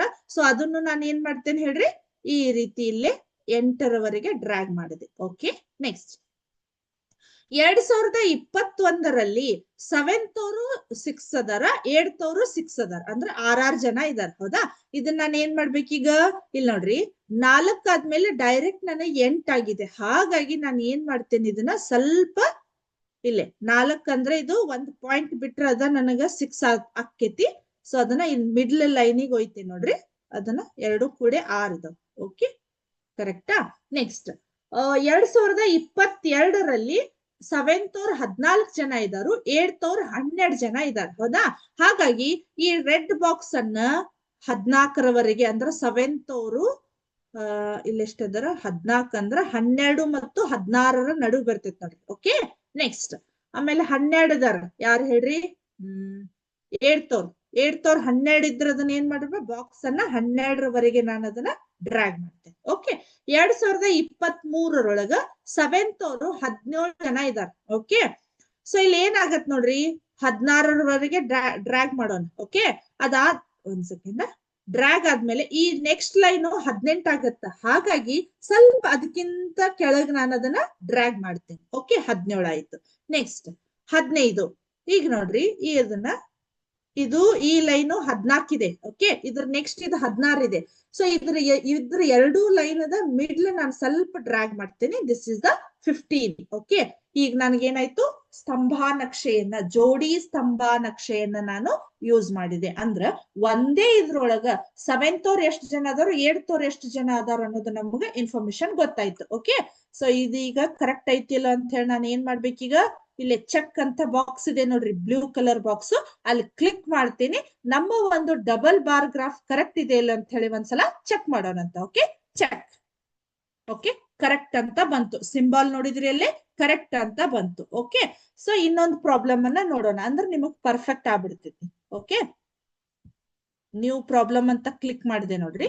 ಇವಾಗ ನೋಡ್ರಿ ಮತ್ತೆ ಸೇಮ್ 2020ರಿಂದ 23ರವರೆಗೆ, ಬಟ್ ಇಲ್ಲಿ ಡಾಟಾಗಳು ಚೇಂಜ್ ಅದಾವ. ಹೌದಾ, ಇವಾಗ ನೋಡ್ರಿ 2020ರಲ್ಲಿ 7ನೇತ್ತವ್ರು ಎಷ್ಟು ಜನ ಇದಾರು, 12 ಜನ ಇದಾರು, 8ನೇತ್ತವ್ರು 20 ಜನ ಇದಾರೆ. ಓಕೆ, ಸೊ ಅದನ್ನ ಡ್ರ್ಯಾಗ್ ಮಾಡೋಣ. ಹೌದಾ, ಇದು 7th 12 ಜನ, ಆಮೇಲೆ 8th 20 ಜನ. ಓಕೆ, ಡ್ರ್ಯಾಗ್ ಮಾಡಿದೆ ಎಕ್ಸಾಕ್ಟ್ಲಿ. ಒಂದ್ ಸೆಕೆಂಡ್. ಹೌದಾ, 20ರವರೆಗೂ ನಾನು ಡ್ರ್ಯಾಗ್ ಮಾಡಿದೆ. ಓಕೆ, 2021ರಲ್ಲಿ 7th 8 ಜನ ಇದಾರು, 8th 19 ಜನ ಇದಾರೆ. ಹೌದಾ, ಹಾಗಾಗಿ 7th ಅನ್ನ 8ರವರೆಗೆ ಡ್ರ್ಯಾಗ್ ಮಾಡಿದೆ. ಹೌದಾ, ನೀವು ಆ ರೆಡ್ ಬಾಕ್ಸ್, ಆ ರೆಡ್ ಕಂಬನ್ನ 7th ಅಂತ ಇಟ್ಕೋರಿ, ಬ್ಲೂ ಅನ್ನ 8th ಅಂತ ಇಟ್ಕೋರಿ, ಲಕ್ಷ್ಯ ಇರ್ಲಿ. ಹೌದಾ, ಸೊ ಈಗ 2021ರೊಳಗ 8th ಎಷ್ಟು ಜನ ಇದಾರು, 19 ಜನ ಇದಾರೆ. ಓಕೆ, ಸೊ ಇದನ್ನ 20ರವರೆಗೂ ಡ್ರ್ಯಾಗ್ ಮಾಡೋಣ, ಬಟ್ 20 ಟಚ್ ಮಾಡೋದು ಬೇಡ, ಯಾಕಂದ್ರೆ 20 ಅಲ್ಲ ನಮ್ಗ್ ಬೇಕಾಗಿರೋದು, 19 ಬೇಕು. ಓಕೆ, 2022ರೊಳಗ 7ನೇತ್ತವ್ರು 16 ಜನ ಇದಾರು, 8ನೇತ್ತವ್ರು 10 ಜನ ಇದಾರೆ. ಓಕೆ, ಹಾಗಾಗಿ 7th ಅಂದ್ರೆ 16 ಜನ ಅಂದ್ರೆ 16ರವರೆಗೂ ಡ್ರ್ಯಾಗ್ ಮಾಡೋಣ. Okay, okay, right. ಆಮೇಲೆ 2022ರಲ್ಲಿ 8th 10 ಜನ ಇದಾರೆ. 10 ಅಂದ್ರೆ ಎಲ್ಲಿಗೆ ಹೋಯ್ತದು, ಇಲ್ಲಿ ಬಂತು ನೋಡ್ರಿ, 8 ಮತ್ತು 12ರ ನಡುವೆ ಬರ್ತೈತಿ. ಓಕೆ, ಆಮೇಲೆ 2023ರೊಳಗ 7th 10 ಜನ ಇದಾರೆ, ಅಂದ್ರೆ ಇಲ್ಲೇ ಬಂತು. 8th ಎಷ್ಟಿದಾರು, 14 ಜನ ಇದಾರು. ಸೊ 12 ಮತ್ತು 16ರ ನಡುವೆ ನಾನು ಡ್ರ್ಯಾಗ್ ಮಾಡಿದೆ. ಓಕೆ, ಈ ರೀತಿ ನಮ್ದು ಒಂದು ಜೋಡಿ ಸ್ತಂಭ ನಕ್ಷೆ ಕ್ರಿಯೇಟ್ ಆಯ್ತು. ಈಗ ಮತ್ ನಾವೇನ್ ಮಾಡೋದು ಹೇಳ್ರಿ, ಕರೆಕ್ಟ್ ಮಾಡೋಣ, ಚೆಕ್ ಮಾಡೋಣ. ಈಗ ನಾವು ಮಾಡಿದಂತ ಪ್ರಾಬ್ಲಮ್ ಕರೆಕ್ಟ್ ಇದೆಯಲ್ಲ ಅಂತ ಹೇಳಿ. Okay, correct. ಹೌದಾ, ಈ ರೀತಿ ಅರ್ಥ ಆಯ್ತು ಕಾನ್ಸೆಪ್ಟ್ ಅಂತ ಅನ್ಕೋತೀನಿ ನಾನು. ಓಕೆ, ಸೊ ನನಗ್ ಮತ್ತೆ ನೀವು ಪ್ರಾಬ್ಲಮ್ ಬೇಕಂದ್ರೆ ಇದೇ ರೀತಿ ನಮ್ಗೆ ಇನ್ನೂ ಸಾಕಷ್ಟು ಪ್ರಾಬ್ಲಮ್ಸ್ ಗಳು ಬರ್ತಾವು, ನಾವು ಅದನ್ನ ಪ್ರಾಕ್ಟೀಸ್ ಮಾಡ್ಕೋಬಹುದು. ಓಕೆ, ಸೊ ಈಗ 1 ಅಥವಾ 2 ತೋರಿಸಿದ್ನಲ್ಲ ಸಾಕು. ಓಕೆ, ಸೊ ಈಗ ನಿಮ್ಗ ಒಂದು ಕ್ಲಿಯರ್ ಪಿಕ್ಚರು ಯಾವ್ದ್ರ ಬಗ್ಗೆ ಹೇಳ್ರಿ, ಸ್ತಂಭ ನಕ್ಷೆ ಬಗ್ಗೆ ಕ್ಲಿಯರ್ ಆದ ಒಂದು ಪಿಕ್ಚರ್ ಗೊತ್ತಾಯ್ತು ಅಂತ ಅನ್ಕೋತೀನಿ ನಾನು. ಇವಾಗ ನೆಕ್ಸ್ಟ್ ನಮಗ್ ಬರೋದ ಯಾವ್ದಂದ್ರ pie chart. Pie chart. Okay, pie chart ಅನ್ನ ಕೇಳಿರ್ಬಹುದು, ಅಥವಾ ಅದಕ್ಕೆ ನಾವ್ ಏನಂತ ಕರಿತೇವಂದ್ರ, ಒಂದ್ ಸೆಕೆಂಡ್, ಸರ್ಕಲ್ ಗ್ರಾಫ್ ಅಥವಾ ವೃತ್ತಾಕಾರದ ನಕ್ಷೆ ಅಥವಾ ಪೈ ನಕ್ಷೆ. ಓಕೆ, ಸೊ ಪೈ ನಕ್ಷೆಯನ್ನ ನೆಕ್ಸ್ಟ್ ಗ್ರಾಫ್ ಯಾವ್ದಂದ್ರ ಪೈ ನಕ್ಷೆ. ಪೈ ನಕ್ಷೆ ಅಥವಾ ಪೈ ಚಾರ್ಟ್ ಅಥವಾ ವೃತ್ತಾಕಾರದ ನಕ್ಷೆ ಅಂತ ಕರಿತೇವೆ. ವೃತ್ತಾಕಾರದ ನಕ್ಷೆ, ವೃತ್ತಾಕಾರದ ನಕ್ಷೆ. ಈ ಹೆಸರ ಹೇಳೋ ಹಾಗೆ ನಾವ್ ಇಷ್ಟೊತ್ತವರೆಗೂ ಏನಾಗಿತ್ತು, ಸ್ತಂಭ ನಕ್ಷೆ, ಈ ರೀತಿ ಸ್ತಂಭಗಳನ್ನ ಬರ್ದಿತ್ತು, ಅಥವಾ ಅಲ್ಲಿ ಫಸ್ಟ್ ಯಾವ್ದು ಪಿಕ್ಟೋಗ್ರಾಫ್ ಒಳಗ ಪಿಕ್ಚರ್ ಗಳನ್ನ ತೋರಿಸಿತ್ತು. ಬಟ್ ಇಲ್ಲಿ ಪೈ ನಕ್ಷೆ ಅಥವಾ ವೃತ್ತಾಕಾರ, ಈ ಹೆಸರ ಹೇಳೋ ಹಾಗೆ ಇದು ಯಾವ ರೀತಿ ಇರ್ಬೋದು, ಜಸ್ಟ್ ಒಂದು ಅಂದಾಜ್ ಮಾಡ್ರಿ ಯಾವ ರೀತಿ ಇರ್ಬೋದು. ಆಲ್ರೆಡಿ ನೀವು ಬುಕ್ ಒಳಗ್ ನೋಡಿರ್ಬಹುದು, ಹೌದಾ? ಹಾಗಾದ್ರೆ ಜಸ್ಟ್ ನೀವು ಒಂದು ಇಮ್ಯಾಜಿನ್ ಮಾಡ್ಕೋರಿ, ವೃತ್ತ, ಹೌದಾ? ಅದ್ರದ್ದು ಮೇನ್ ಕಾನ್ಸೆಪ್ಟ್ ಅನ್ನ ಅರ್ಥ ಮಾಡ್ಕೋರಿ. ವೃತ್ತಾಕಾರ ಅಂದ್ರೆ ಇದು ಆಟೋಮೆಟಿಕ್ಲಿ ನಮಗ ಸರ್ಕಲ್ ರೂಪದೊಳಗಿದೆ, ಹೌದಾ? ಈ ರೀತಿ ಇದೆ, ಈ ರೀತಿ ನಮ್ಗ ಗ್ರಾಫ್ ಬರ್ತದೆ, ಹೌದಾ?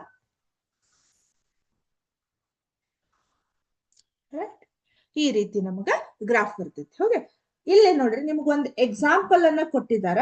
ಸೊ ಇಲ್ಲೊಂದಿದೆ, ನಾನು ಅದನ್ನ ಬುಕ್ ಒಳಗ ಅದಷ್ಟು ಕ್ಲಿಯರ್ ಆಗಿ ಕಾಣೋದಿಲ್ಲ, ಹಾಗಾಗಿ ನಾನೇ ಒಂದು ಇದನ್ನ ಚಿತ್ರವನ್ನ ಹಾಕ್ತೀನಿ, ಹೌದಾ? ನೆಕ್ಸ್ಟ್ ಈ ರೀತಿ ಇದೆ, ಈ ರೀತಿ ಇದೆ, ನೆಕ್ಸ್ಟ್ ಈ ರೀತಿ ಇದೆ. ಓಕೆ, ಸೊ ಇಲ್ಲಿ ಏನಾಗಿದೆ, ನಿದ್ರೆ, ನಿದ್ರೆ, ಮೊದ್ಲ ನಿದ್ರೆ ಬೇಕ್ರಿ, ಹೌದಾ? ಮತ್ತೆ ಇವತ್ತ ಸಾಟರ್ಡೆ ಬೇರೆ, ಲಘು ಎದ್ ಬಿಟ್ಟಿರಿ ಅನಸ್ತೈತಿ, ಹೌದಿಲ್ಲ? ಮೇಡಮ್ ಯಾವಾಗ ಮುಗಿಸ್ತಾರೋ ಕ್ಲಾಸ್, ನಾವ್ ಯಾವಾಗ ಮನಿಗ್ ಹೋಗ್ಬೇಕು, ಹೌದಿಲ್ಲ? ಇತರೆ, ರೈಟ್. ನೆಕ್ಸ್ಟ್ ಆಟ, ನೆಕ್ಸ್ಟ್ ಶಾಲೆ, ಹೌದಾ? ಸೊ ನಿದ್ರೆ 8 ಗಂಟೆ, ಹೌದಾ? ಆಮೇಲೆ ಶಾಲೆ 6 ಗಂಟೆ, ಆಟ 3 ಗಂಟೆ, ಓಕೆ? ನೆಕ್ಸ್ಟ್ ಇತರೆ 3 ಗಂಟೆ, ಇಲ್ಲಿ ಮನೆಗೆಲಸ 4 ಗಂಟೆ. ಓಕೆ, ಸೊ ಈ ರೀತಿ ನಮ್ದು ಒಂದು ವೃತ್ತಾಕಾರದ ನಕ್ಷೆ ಅಥವಾ ಪೈ ನಕ್ಷೆ ಅನ್ನೋದು ಈ ರೀತಿ ಇರ್ತೈತಿ, ಹೌದಾ? ಈಗ ಇದನ್ನ ಈ ಒಂದು ಚಾರ್ಟ್ ಅನ್ನ ನೋಡಿದ್ರಿ, ನಾನು ಹಾಕಿದೆ, ಇದು ಏನ್ ಇನ್ಫಾರ್ಮೇಶನ್ ಅನ್ನ ಕೊಡ್ತಾ ಇದೆ ನೋಡ್ರಿ ಸ್ವಲ್ಪ. ಇದು ಏನ್ ಇನ್ಫಾರ್ಮೇಶನ್ ಕೊಡ್ತಾ ಇದೆ?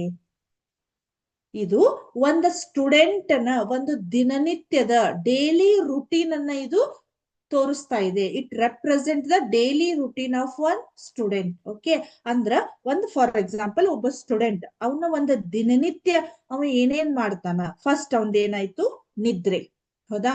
ಫಸ್ಟ್ ಮಲ್ಕೊಂಡ್ ಬಿಟ್ಟನವ, ಇಲ್ಲ ಅಂದ್ರ ಇಲ್ಲಿ ನಿದ್ರೆಗೆ ಏನಾಯ್ತು, 8 ತಾಸು ಹೋಗ್ತೈತ ಒಂದು. ಆಮೇಲೆ ಮನೆಗೆಲಸವನ್ನ ನಾವ್ ಎಷ್ಟ್ ಮಾಡ್ತಾನ, 4 ಗಂಟೆ. ಆಮೇಲೆ ಇತರೆ ಏನ್ ಮಾಡ್ತಾನ ಹೇಳ್ರಿ, 3 ಗಂಟೆ. ಆಮೇಲೆ ಆಟ 3 ಗಂಟೆ, ಶಾಲೆ 6 ಗಂಟೆ, ಹೌದಾ? ಇಲ್ಲಿ ಏನಾಯ್ತು, ನಿದ್ರೆ, ನಿದ್ರೆಯಿಂದ ಎಚ್ಚೆತ್ತ 8 ತಾಸು ನಿದ್ರೆ ಮಾಡಿದ್ಮೇಲೆ ಮತ್ತೇನಾಯ್ತು, ಶಾಲೆಗ್ ಬಂದ. ಶಾಲೆಗ್ ಬಂದ್ಮೇಲೆ ಎಷ್ಟಾಯ್ತು, 6 ತಾಸು ಶಾಲೆ ಒಳಗೆ ಇರ್ತಾನ, ಹೌದಾ?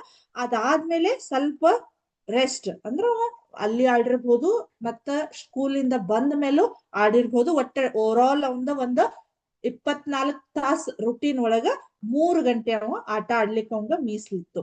ನೆಕ್ಸ್ಟ್ ಇತರೆ ಮತ್ತೇನೇನೋ ಸಮ್ ಕೆಲಸ, ಹೌದಾ? ಇವೆಲ್ಲ ಸೇರಿ ಅವಂಗ 3 ಗಂಟೆ.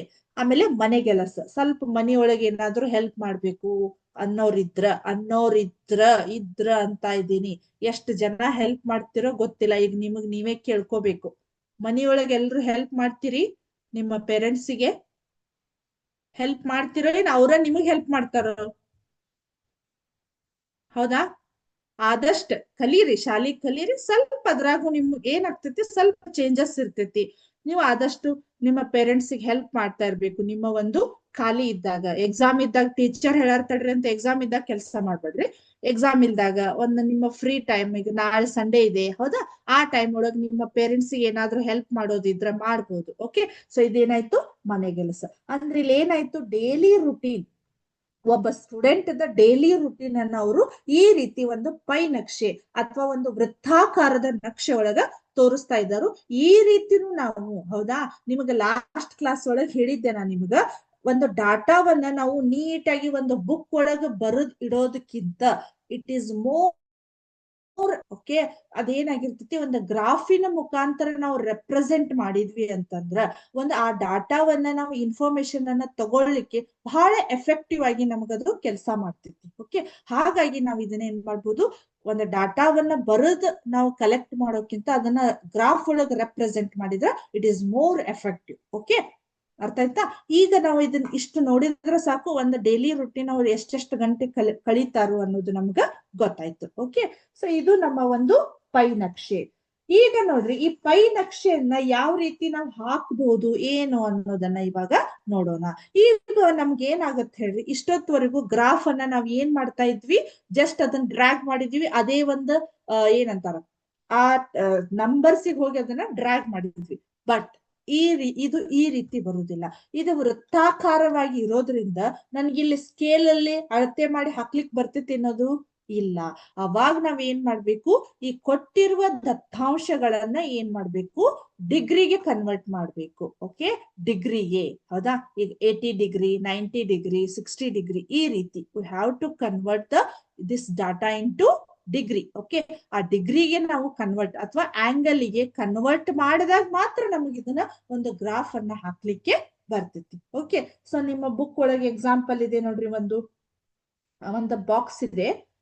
ಸ್ವಾದ ಇಷ್ಟಪಡುವ ವಿದ್ಯಾರ್ಥಿಗಳು ಭಾಗರಾಶಿಯಾಗಿ 360ರ ಭಾಗ. ಅಲ್ಲೇ ಏನಾಗಿದೆ, ಎಕ್ಸಾಂಪಲ್ ಅನ್ನ ಕೊಟ್ಟಿದ್ದಾರೆ ನೋಡ್ರಿ. ಚಾಕ್ಲೇಟ್ ಗಳನ್ನ ಎಷ್ಟು ಜನ ಇಷ್ಟಪಡ್ತಾರ ಅಂದ್ರ, ಒಂದು ice cream flavour, chocolate flavour ಇದ್ದದನ್ನ 50%, ನಿಮ್ಮ ಟೆಕ್ಸ್ಟ್ ಬುಕ್ ಅನ್ನ ನೋಡ್ಬೇಕು ನೀವು, ವೆನಿಲಾ 25%, ಇತರೆ 25% ಅಂತ ಇದೆ. ಅದನ್ನ ಏನ್ ಮಾಡ್ಬೇಕು, ಫಸ್ಟ್ ನಾವು ಭಿನ್ನ ರಾಶಿಗೆ ಕನ್ವರ್ಟ್ ಮಾಡಿದಾರೋ, ಭಿನ್ನ ರಾಶಿಯಿಂದ ನೆಕ್ಸ್ಟ್ ನಮಗೆ ಎಲ್ಲಿಗೆ ಹೋಗಿದೆ, ಅದು ಡಿಗ್ರಿಗೆ ಕನ್ವರ್ಟ್ ಮಾಡ್ಲಿಕ್ಕೆ 360ರ ಒಂದು ಭಾಗವಾಗಿ ಅದನ್ನ ಕನ್ವರ್ಟ್ ಮಾಡಿದ್ದಾರೆ. ಹೌದಾ, ಸೊ ಒಂದ ನೋಡೋಣ. ಇಲ್ಲಿ ನೋಡ್ರಿ, ಫಸ್ಟ್ ಏನಾಗಿದೆ, ಚಾಕ್ಲೇಟ್ ಅಂತ ಇದೆ. ಓಕೆ, ನಾನು ಒಂದು ಎಕ್ಸಾಂಪಲ್ ಅನ್ನ ತೋರಿಸ್ತೇನೆ, ಆಮೇಲೆ ನಾನು ನಿಮ್ಗೆ ಎಕ್ಸರ್ಸೈಸ್ ಒಳಗೆ ಬಿಡಿಸ್ತೇನಲ್ಲ, ಅವಾಗ ನಿಮ್ಗೆ ಗೊತ್ತಾಗ್ತೈತಿ.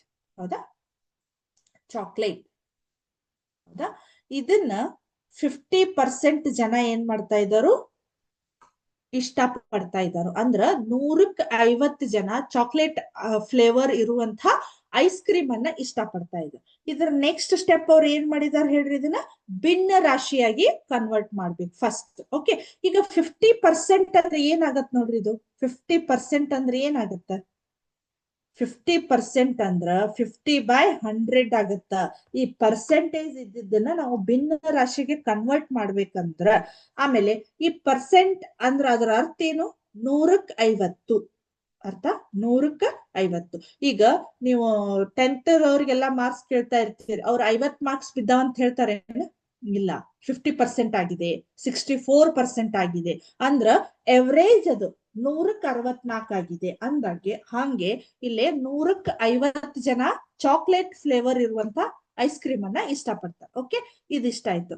ಇದನ್ನ ನಾನು ಏನ್ ಮಾಡ್ಬೇಕೀಗ, 360 ಡಿಗ್ರಿಗೆ ಕನ್ವರ್ಟ್ ಮಾಡ್ಬೇಕಂದ್ರ, ಆಂಗಲ್ ಗೆ ಕನ್ವರ್ಟ್ ಮಾಡ್ಬೇಕಂದ್ರ ಅದನ್ನ 360 ಡಿಗ್ರಿಗೆ ಇದನ್ನ ಕನ್ವರ್ಟ್ ಮಾಡ್ಬೇಕು. ಓಕೆ, ಹಾಗಾದ್ರೆ 1010 ಹೋಯ್ತು, 1010 ಹೋಯ್ತು. ಇಲ್ಲಿ 36 × 5 ಅಷ್ಟೇ ಉಳಿತು ನನಗೆ. ಎಷ್ಟಾಯ್ತು ನೋಡ್ರಿ, ಇದು 5 6 30, ಇಲ್ಲೊಂದ್ ಕೈಲಾ ಬಂತು, 5 3 15, 16 17 18, ಎಷ್ಟಾಯ್ತು, 180 ಡಿಗ್ರಿ ಆಯ್ತು.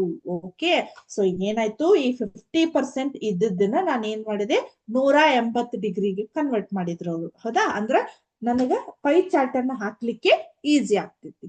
ಓಕೆ, ನೆಕ್ಸ್ಟ್ 25% ಐತಿ. ಹೌದಾ, ಜಸ್ಟ್ ನಿಮಗ ಕ್ಯಾಲ್ಕುಲೇಟ್ ಹೆಂಗ್ ಮಾಡೋದು ಅನ್ನೋದನ್ನ ತೋರಿಸ್ತಾ ಇದ್ದೀನಿ. ಅವೆಲ್ಲ ನಿಮ್ಮ ಆ ಟೆಕ್ಸ್ಟ್ ಬುಕ್ ಒಳಗಿದೆ, ಬಟ್ ಅದು ಹೆಂಗ್ ಬಂದಿದೆ ಅನ್ನೋದು ಗೊತ್ತಾಗ್ಲಿ ಅನ್ನೋದಕ್ಕೆ ನಾನು ತೋರಿಸ್ತಾ ಇದ್ದೀನಿ. ಓಕೆ, ನೆಕ್ಸ್ಟ್ ಬರುವುದ ಯಾವುದು, ವೆನಿಲಾ. ಓಕೆ, ವೆನಿಲಾವನ್ನ ಇಷ್ಟಪಡುವಂತವ್ರು 25% ಇದ್ದಾರೆ. ಅಂದ್ರ 100ಕ್ಕೆ 25 ಜನ ಇಷ್ಟ ಪಡ್ತಾ ಇದ್ದಾರೆ. ಓಕೆ, ಹಾಗಾದ್ರೆ ಇಲ್ಲಿ ನೋಡ್ರಿ,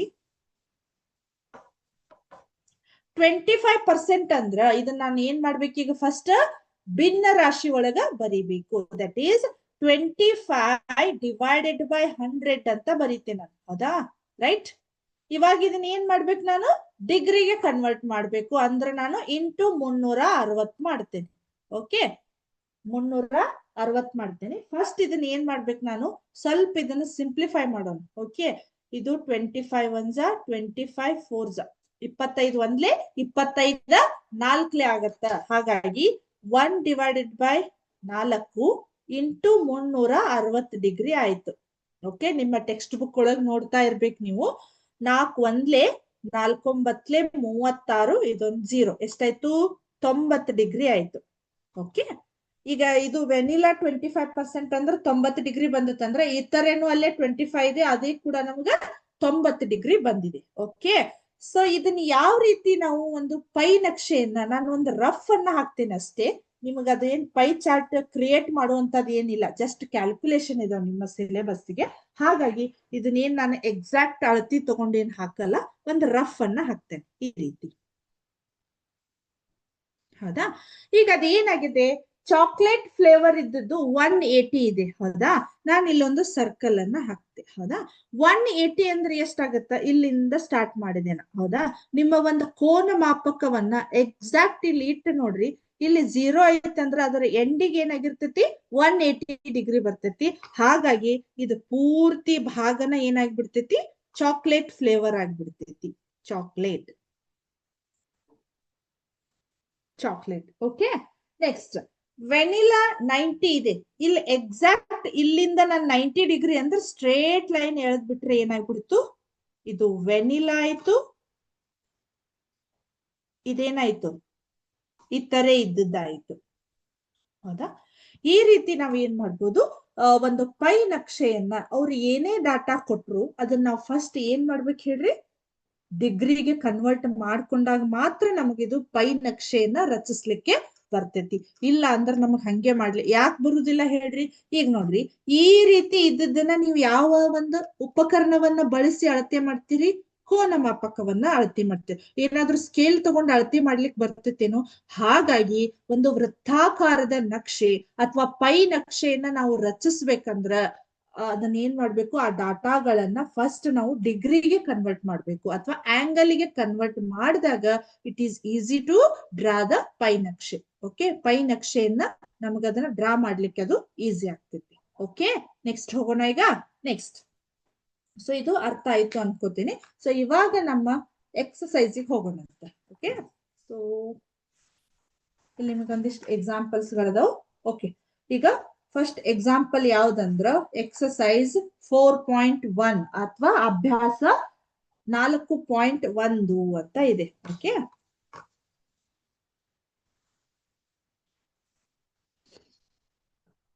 ಈಗ 1 by 1 ನೋಡ್ತಾ ಹೋಗೋಣ. ಅಭ್ಯಾಸ 4.1 ಅಂತ ಇದೆ. ಹೌದಾ? ಅದರೊಳಗೆ ಫಸ್ಟ್ ಕ್ವಶನ್ ಅನ್ನು ಓದ್ತೀನಿ ನೋಡ್ರಿ. ನಾನು ಫಸ್ಟ್ ಕ್ವಶನ್ ಏನಿದೆ, ಒಂದು ಗುಂಪಿನ ಯುವ ಜನರಿಗೆ ಯಾವ ರೀತಿಯ ಸಂಗೀತ ಇಷ್ಟವೆಂಬುದರ ಬಗ್ಗೆ ಒಂದು ಸಮೀಕ್ಷೆಯನ್ನ ಮಾಡಲಾಯಿತು. ಪಕ್ಕದ ಪೈ ಚಾರ್ಟ್ ಈ ಸಮೀಕ್ಷೆಯ ಫಲಿತಾಂಶವನ್ನ ತೋರಿಸುತ್ತದೆ. ಈ ಪೈ ಚಾರ್ಟ್ ನ ಆಧಾರದ ಮೇಲೆ ಕೆಳಗಿನ ಪ್ರಶ್ನೆಗಳನ್ನ ಉತ್ತರಿಸಿ. ಅರ್ಥ ಆಯ್ತಾ? ಸೊ ನಾನೀಗ ಬುಕ್ ಒಳಗೆ ತೋರ್ಸೋಕ್ಕಿಂತ ಒಂದು ರಫ್ ಡಯಾಗ್ರಾಮ್ ಅನ್ನ ಇಲ್ಲಿ ಹಾಕ್ಬಿಡ್ತೇನೆ, ಅಂದ್ರೆ ನನಗ ಈಸಿ ಆಗ್ಬಿಡ್ತೇನೆ ಸಾಲ್ವ್ ಮಾಡ್ಲಿಕ್ಕೆ. ಓಕೆ, ಈ ರೀತಿ ಒಂದು ಅಲ್ಲಿ ಏನಾಗಿದೆ ಅಂದ್ರ ಒಂದು ಯುವ ಜನರು ಅಂದ್ರೆ ಒಂದು ಯಂಗ್ಸ್ಟರ್ಸ್, ಈಗ ನೀವು ಇನ್ನು ಸಣ್ಣವ್ರು ಇದ್ದೀರಿ. ಹೌದಾ? ಸ್ವಲ್ಪ ಈಗ PUC ಇಂದ ಆ ಕಡೆ ಇರ್ತಕ್ಕಂಥ ಒಂದಿಷ್ಟು ಜನರಿಗೆ ಅಥವಾ ಯುವ ಜನರಿಗೆ ಅವ್ರು ಏನ್ ಮಾಡಿದಾರು, ಒಂದಿಷ್ಟು ಸರ್ವೆ ಮಾಡಿದಾರೆ. ಹೌದಾ? ಫಾರ್ ಎಕ್ಸಾಂಪಲ್ ಈಗ ನಿಮ್ದ ತಗೊಂಡ್ಬಿಡ್ರಿ. ಓಕೆ, ನಿಮ್ಮ 8th ಕ್ಲಾಸ್ ಒಳಗ ಒಬ್ಬೊಬ್ರಿಗೆ ಏನಾಗ್ತಿರ್ತೈತಿ, ಮೆಲೋಡಿ ಸಾಂಗ್ ಇಷ್ಟ ಆಗ್ತಿರ್ತಾವ. ಹೌದಾ? ಸ್ವಲ್ಪ ಸೂಕ್ಷ್ಮವಾಗಿ ಹಾಡ್ತಾರೆ. ಒಬ್ಬೊಬ್ಬರಿಗೆ ಡಿಜೆ, ಈಗ ಹೆಂಗಿದ್ರು ಗಣಪತಿ ಹಬ್ಬ ಬಂತು, ಆಲ್ಮೋಸ್ಟ್ ಹುಡುಗರೆಲ್ಲ ಫುಲ್ ಡಿಜೆ ಒಳಗ್ ಬ್ಯುಸಿ ಆಗಿರ್ತಾರ. ಹೌದಾ? Boys are busy in DJ. Okay, ಕರೆಕ್ಟಾ? ಹೌದಾ? ಹಂಗಂದ್ರೆ ಆಲ್ಮೋಸ್ಟ್ ಮಕ್ಕಳ ಹುಡುಗಿಯರ್ಕಿಂತ ಎಸ್ಪೆಷಲಿ ಈ ಗಣಪತಿ ಹಬ್ಬ ಬಂದಿರೋದಕ್ಕ ಅವ್ರಿಗೆ ಆ ಗಣಪತಿ ಹಬ್ಬದಕ್ಕಿಂತ ಡಿಜೆದ ಮೇಲೆ ಕ್ರೇಜ್ ಬಾಳ ಇರ್ತೈತಿ. ಅರ್ಥ ಆಯ್ತಾ? ಅಂದ್ರೆ ಅವ್ರಿಗೆ ಅದು ಅವ್ರಿಗೆ ಇಷ್ಟ, ತಪ್ಪಂತಲ್ಲ, ಅವ್ರ ಇಷ್ಟ ಅದು. ಓಕೆ, ಒಬ್ಬೊಬ್ರಿಗೆ ಏನಾಗಿರ್ತೈತಿ, ಈಗ ಫೋಕ್ ಸಾಂಗ್ ಅಂದ್ರೆ ಜನಪದ ಸಾಂಗ್ಗಳನ್ನ ಕೇಳುವಂತದ್ದು ಈಸಿ ಆಗಿರ್ತೈತಿ. ಒಂದಷ್ಟು ಮಂದಿಗೆ ಭಾವಗೀತೆಗಳನ್ನ ಕೇಳ್ಬೇಕು ಅನಿಸ್ತೈತಿ. ಒಂದಷ್ಟು ಮಂದಿಗೆ ಓನ್ಲಿ ಫಿಲ್ಮ್ ರಿಲೇಟೆಡ್ ಇರ್ತಕ್ಕಂಥ ಸಾಂಗ್ಗಳನ್ನ ಫೇವ್ರೇಟ್ ಆಗಿರ್ತೈತಿ. ಹೌದಾ? ಆ ರೀತಿ ಅವ್ರವ್ರ ಇಷ್ಟದ ಮೇಲೆ ಅದು. ಹಂಗಾಗಿ ಅವ್ರು ಒಂದಿಷ್ಟು ಸರ್ವೆಗಳನ್ನ ಮಾಡಿದಾರು. ಅದು ಯಾವ ರೀತಿ ಇದೆ ಅಂದ್ರ, ಫಸ್ಟ್ ಒಂದು ಈ ರೀತಿ ಇದೆ ನೋಡ್ರಿ, ಚಿತ್ರ ತೋರಿಸ್ತೇನೆ. ಅಂದ್ರೆ ನನಗೆ ಇಲ್ಲೇ ಹಾಕೊಳಕ್ ಈಸಿ ಆಗ್ತೈತಿ. ಈ ರೀತಿ, ನೆಕ್ಸ್ಟ್ ಈ ರೀತಿ ಇದೆ. ಹೌದಾ? ಸೊ ಇಲ್ಲಿ ಏನಾಗಿದೆ, ಇದು ಸುಗಮ ಸಂಗೀತ. ಇದು ಸುಗಮ ಸಂಗೀತ. ಇದು 40%, 100ಕ್ಕ 40 ಜನಕ್ಕ ಸುಗಮ ಸಂಗೀತ ಅಥವಾ ಲೈಟ್ ಮ್ಯೂಸಿಕ್. ಸುಗಮ ಸಂಗೀತ ಅಂದ್ರೆ ಆಲ್ಮೋಸ್ಟ್ ನಿಮ್ಗೆ ಅದೇನ್ ಬಂತು, ಸ್ವಲ್ಪ ಲೈಟ್ ಆಗಿರ್ತಕ್ಕಂಥದ್ದು. ಹೌದಾ? ಆಮೇಲೆ ಅರೆ ಶಾಸ್ತ್ರೀಯ. ಇಲ್ಲೇ ಸೆಮಿ ಕ್ಲಾಸಿಕಲ್, ಅರೆ ಶಾಸ್ತ್ರೀಯ. ಹೌದಾ? ಇದು ಶಾಸ್ತ್ರೀಯ. ಇವು ಶಾಸ್ತ್ರೀಯ ಅಂದ್ರೆ ನಿಮ್ಮ ಸರಿಗಮಪ ಒಳಗ ಅವ್ರ ಬೇರೆ ಬೇರೆ ಸಾಂಗ್ ಗಳನ್ನ ಹಾಡ್ತಾ ಇರ್ತಾರೆ ನೋಡ್ರಿ, ಅಲ್ಲಿ ಅವು ಶಾಸ್ತ್ರೀಯ. ಮತ್ತ ಅದ್ರೊಳಗ ಅರೆ ಶಾಸ್ತ್ರೀಯ ಸಂಗೀತ. ನೆಕ್ಸ್ಟ್ ಇಲ್ಲೇ 30% ಏನ್ ಬಂತು, ಜಾನಪದ. ಹೌದಾ? ಇಲ್ಲಿ ಅರೆ ಶಾಸ್ತ್ರೀಯ ಎಷ್ಟಿದೆ, 20% ಇದೆ. ಓಕೆ, ಶಾಸ್ತ್ರೀಯ ಎಷ್ಟಿದೆ, 10% ಇದೆ. ಅಂದ್ರ 100ಕ್ಕ, ಫಾರ್ ಎಕ್ಸಾಂಪಲ್ ಇದ್ರ ಅರ್ಥ ಏನಂದ್ರ, ನಿಮ್ಗ 100 ಜನದ ಒಂದು ಸರ್ವೆ ಮಾಡಿದಾರ. ಹೌದಾ? ಅದ್ರೊಳಗ 40 ಜನಕ್ಕ ಸುಗಮ ಸಂಗೀತ ಇಷ್ಟ ಆಗ್ತೈತಿ, ಅದನ್ನ ಕೇಳಕ್ ಅವರು ಇಷ್ಟ ಪಡ್ತಾರ. 20 ಜನಕ್ಕ ಅರೆ ಶಾಸ್ತ್ರೀಯ ಸಂಗೀತವನ್ನ ಕೇಳಲಿಕ್ಕೆ ಅವರು ಇಷ್ಟ ಪಡ್ತಾರ. ಇನ್ನು 10% ಜನಕ್ಕ ಇಲ್ಲೇ ಶಾಸ್ತ್ರೀಯ ಸಂಗೀತ.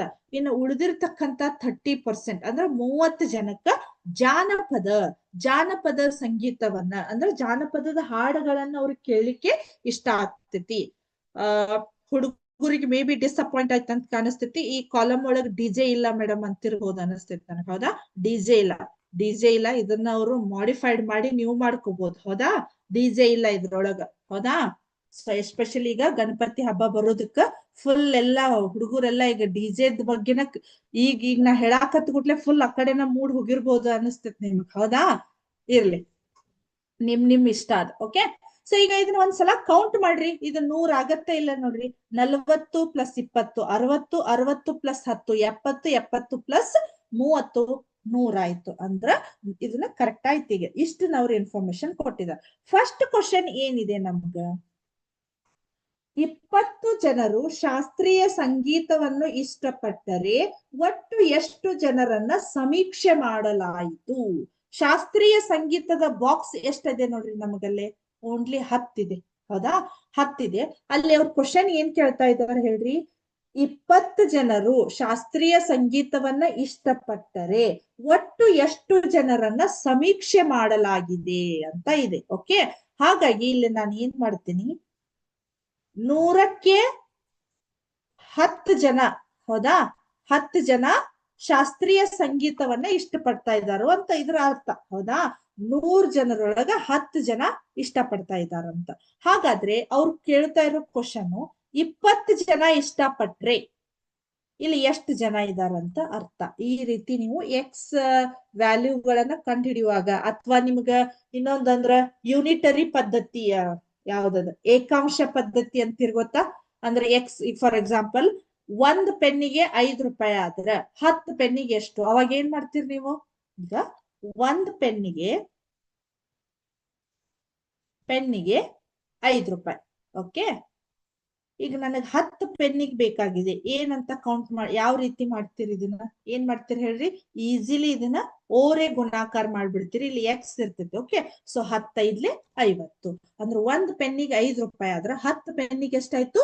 50 ರೂಪಾಯಿ ಆಯ್ತು ಅಂತ ಹೇಳ್ತೀರಿ. ಅದೇ ರೀತಿ ಇದನ್ನ ಇಲ್ಲಿ ಕೊಡೋ ಬದ್ಲಿ ಇತ್ತ ಕೊಟ್ಬಿಟ್ಟಾರ ಅವ್ರು. ಹೌದಾ? ಅಂದ್ರೆ ಅದ್ರ ಅರ್ಥ ಏನಾಗಿದೆ ನಮಗ, ಅವ್ರು ಯಾವ ರೀತಿ ಕೊಟ್ಟಿದಾರ ನಾವ್ ಆ ರೀತಿ ಬರ್ಕೋಬೇಕಾಗ್ತೈತಿ. ಇಲ್ಲೇ 100ಕ್ಕ ಇದರ ಅರ್ಥ ಏನು?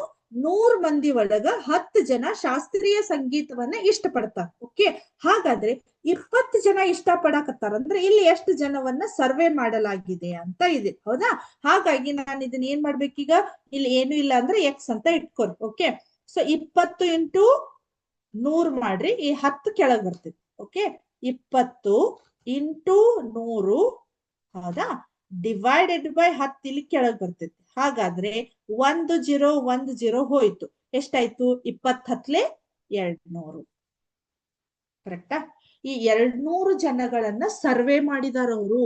ಟೋಟಲ್ 200 ಜನಗಳನ್ನ ಸರ್ವೆ ಮಾಡಿದಾಗ ಅದರೊಳಗ 20 ಜನಕ್ಕ ಏನಾಗಿದೆ? ಶಾಸ್ತ್ರೀಯ ಸಂಗೀತ ಇಷ್ಟ ಆಗಿದೆ. ಅದ್ರೊಳಗ 10% ಇದಾರ. ಬಟ್ 20 ಜನ ಸರ್ವೆ ಮಾಡಿದಾಗ ನಮಗ 200 ಜನಗಳನ್ನ ಸರ್ವೆ ಮಾಡ್ಲಾಗ್ತೈತಿ. ಓಕೆ, ಸೊ ಇದನ್ನ ಬರ್ಕೋಬಹುದಾ? ನೀವು ಬರ್ಕೊಳ್ತಾ ಇದ್ದೀರಿ ಅಂದ್ರೆ 1-2 ಸೆಕೆಂಡ್ ನಿಲ್ತೇನೆ, ಬರ್ಕೋರಿ, ಆಮೇಲೆ ರಬ್ ಮಾಡ್ತೇನೆ. 100ಕ್ಕೆ 10 ಜನ, ಎಕ್ಸ್ ಅಂದ್ರೆ 20 ಜನಕ್ಕೆ ಎಷ್ಟು ಜನ, ಅದು ಜಸ್ಟ್ ಮಲ್ಟಿಪ್ಲೈ ಮಾಡಿ ಡಿವೈಡೆಡ್ ಬೈ ಮಾಡ್ರಿ, ಇಲ್ಲಿ 200 ಜನ ಅಂತ ಬರ್ತೈತಿ. ಓಕೆ, 200 ಜನ. ಓಕೆ, ಬರ್ಕೊಂಡ್ರಿ ಅಂತ ಅನ್ಕೋತೀನಿ ನಾನು. ಅನ್ಕೊಂಡು ವಿತ್ ಯೋರ್ ಪರ್ಮಿಷನ್ ನಾನು ಇದನ್ನ ಏನ್ ಮಾಡ್ತೇನೆ? ರಬ್ ಮಾಡ್ತೇನೆ. ಈಗ ರಬ್ ಮಾಡ್ಬೋದಾ? ಓಕೆ, ಇಲ್ಲ ಅಂದ್ರೂ ನಿಮ್ ಮತ್ತೆ ಈ ವಿಡಿಯೋನ ನೋಡಿ ನೀವು ಬೇಕಾದ್ರೂ ನೋಟ್ ಡೌನ್ ಮಾಡ್ಕೋಬಹುದು. Okay, second question. Second question ಏನಾಗಿದೆ? ಗರಿಷ್ಠ ಜನ ಇಷ್ಟಪಡುವ ಸಂಗೀತದ ಪ್ರಕಾರ ಯಾವುದು? ಗರಿಷ್ಠ ಜನ, ಇಲ್ಲಿ ನಂಬರ್ಸ್ ಗಳನ್ನ ನೋಡ್ರಿ, ಅಥವಾ ಪೈ ನಕ್ಷದ ಭಾಗವನ್ನ ನೋಡ್ರಿ, ಯಾವ್ದು ಜಾಸ್ತಿ ಆಗಿದೆ ಇಲ್ಲಿ? ಸುಗಮ ಸಂಗೀತ.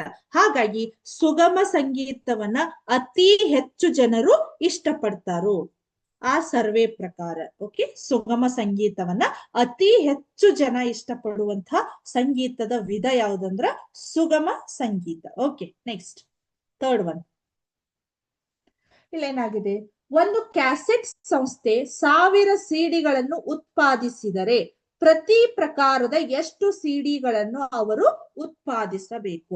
ಅವ್ರು ಎದಕ್ಕೆ ಇದನ್ನ ಸರ್ವೆ ಮಾಡಿದಾರಂದ್ರ, ಹೌದಾ, ಈಗ ಅವರು ಒಂದು ಕ್ಯಾಸೆಟ್ ಸಂಸ್ಥೆ, ಒಂದು ಕ್ಯಾಸೆಟ್ ಕಂಪನಿ, ಫಾರ್ ಎಕ್ಸಾಂಪಲ್ ಈ ಒಂದು ಸರ್ವೆಯನ್ನ ಆಧಾರದ ಮೇಲೆ, ಬೇಸ್ಡ್ ಆನ್ ದಿಸ್ ಸರ್ವೆ, ಹೌದಾ, ಆ ಸರ್ವೇದ ಆಧಾರದ ಮೇಲೆ ಹಂಗಾದ್ರ ಆ ಒಂದು 1000 ಕ್ಯಾಸೆಟ್ ಗಳನ್ನ ಅದು ಬಿಡುಗಡೆ ಮಾಡ್ತಾ ಇದೆ, ಅಂದ್ರೆ ಉತ್ಪಾದಿಸ್ತಿದೆ ಅದು ಕ್ಯಾಸೆಟ್ ಕಂಪನಿ.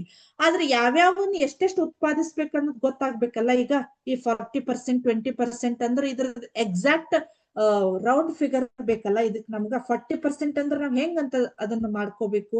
ಹಾಗಾಗಿ ಅದನ್ನ ಯಾವ ರೀತಿ 1 by 1 ಅನ್ನ ನೋಡೋಣ. ಫಸ್ಟ್ ಈ ಕಡೆಯಿಂದ ಹೋಗೋಣ. ಸುಗಮ ಸಂಗೀತ ಹೆಚ್ಚಿಗೆ ಇರೋದನ್ನ ಫಸ್ಟ್ ನೋಡೋಣ. ಸುಗಮ ಸಂಗೀತ ಇದೆಯಲ್ಲ, ನಾ ಜಸ್ಟ್ ಸಂಗೀತ ಅಂತ ಬರಿಬೇಕಾ ಮತ್ತೆ ನಿಮ್ಗೆ? ಓಕೆ, ಬರೀತೀನಿ ತಗೋರಿ. ಸುಗಮ ಸಂಗೀತ ಇದೆ. ಫಸ್ಟ್ ಇದನ್ನ ಏನ್ ಮಾಡ್ಬೇಕು? 40% ಇದೆಯಲ್ಲ, ಇದನ್ನ ಯಾವ ರೀತಿ ಭಿನ್ನ ರಾಶಿ ಒಳಗೆ ಬರ್ಕೋತೀರಿ? 40 ಡಿವೈಡೆಡ್ ಬೈ 100 ಅಂತ ಬರ್ಕೋತೀರಿ, ರೈಟ್? 100ಕ್ಕೆ 40%, 40 ಅಂದ್ರ 40 ಡಿವೈಡೆಡ್ ಬೈ 100 ಅಂತ ಆಯ್ತು. ಇಂಟು ಅದ 1000 ಕ್ಯಾಸೆಟ್ ಗಳನ್ನ ಬಿಡುಗಡೆ ಮಾಡ್ಬೇಕಾದ್ರ ಅಥವಾ ಉತ್ಪಾದನೆ ಮಾಡ್ಬೇಕಾದ್ರೆ ಇದನ್ನ ಇಂಟು 1000 ಮಾಡ್ಬಿಡೋಣ. ಓಕೆ, ಇಂಟು 1000 ಮಾಡಿದ್ವಿ. ಇವಾಗ ನೋಡ್ರಿ, ಸಿಂಪ್ಲಿಫೈ ಮಾಡ್ರಿ, ಈ 2 0 ಹೋಯ್ತು. ಎಷ್ಟಾಯ್ತು ಹಾಗಾದ್ರೆ? 40 ಇಂಟು 10 400 ಆಯ್ತು. 400 ಆಯ್ತು. ಓಕೆ, ಕರೆಕ್ಟಾ? ಅದೇ ರೀತಿ ನೆಕ್ಸ್ಟ್ ಸೆಕೆಂಡ್ ಒನ್ ಯಾವ್ದಿದೆ ಇಲ್ಲಿ? ಅರೆ ಶಾಸ್ತ್ರೀಯ ಅಂತ ಇದೆ, ಹೌದಾ? ಅರೆ ಶಾಸ್ತ್ರೀಯ, ಸೆಮಿ ಕ್ಲಾಸಿಕಲ್ ಅಂತ ಕರಿತೀವಿ ನಾವು, ಹೌದಾ? ಅರೆ ಶಾಸ್ತ್ರೀಯ ಇದನ್ನ ಏನಂತ ಮಾಡ್ತೀವಿ? ಇದ್ರದ್ದು ಪರ್ಸೆಂಟೇಜ್ ಎಷ್ಟಿದೆ? 20 ಡಿವೈಡೆಡ್ ಬೈ 100 ಮಾಡೋಣ, ಹೌದಾ? 100ಕ್ಕೆ 20% ಇರೋದ್ರಿಂದ ಇದನ್ನ 20 ಡಿವೈಡೆಡ್ ಬೈ 100, 20 ಡಿವೈಡೆಡ್ ಬೈ 100 ಮಾಡಿ ಇಂಟು ಇದನ್ನ 1000 ಮಾಡ್ತೇನೆ ನೋಡ್ರಿ, ರೈಟ್? ಹೌದಾ? ಇವಾಗ ಏನಾಯ್ತು? 2 0 ಮತ್ತೆ ಕ್ಯಾನ್ಸಲ್ ಆಯ್ತು. ಆನ್ಸರ್ ಏನ್ ಬಂತು ನನಗೆ? 20 ಇಂಟು 10 ಎಷ್ಟಾಯ್ತು? 200 ಆಯ್ತು. 200 ಆಯ್ತು. ಓಕೆ, ಬರ್ಕೋತೀರಿ ಇದನ್ನ? ಸ್ವಲ್ಪ ಬರ್ಕೋಬಹುದು ನೀವ? 1-2 ನಿಮಿಷ ನಿಲ್ತೇನೆ, ಬರ್ಕೋರಿ. ಈಸಿ, ಸ್ವಲ್ಪ ಆದಷ್ಟು ಕ್ವಿಕ್ ಆಗಿ ಬರ್ಕೋರಿ.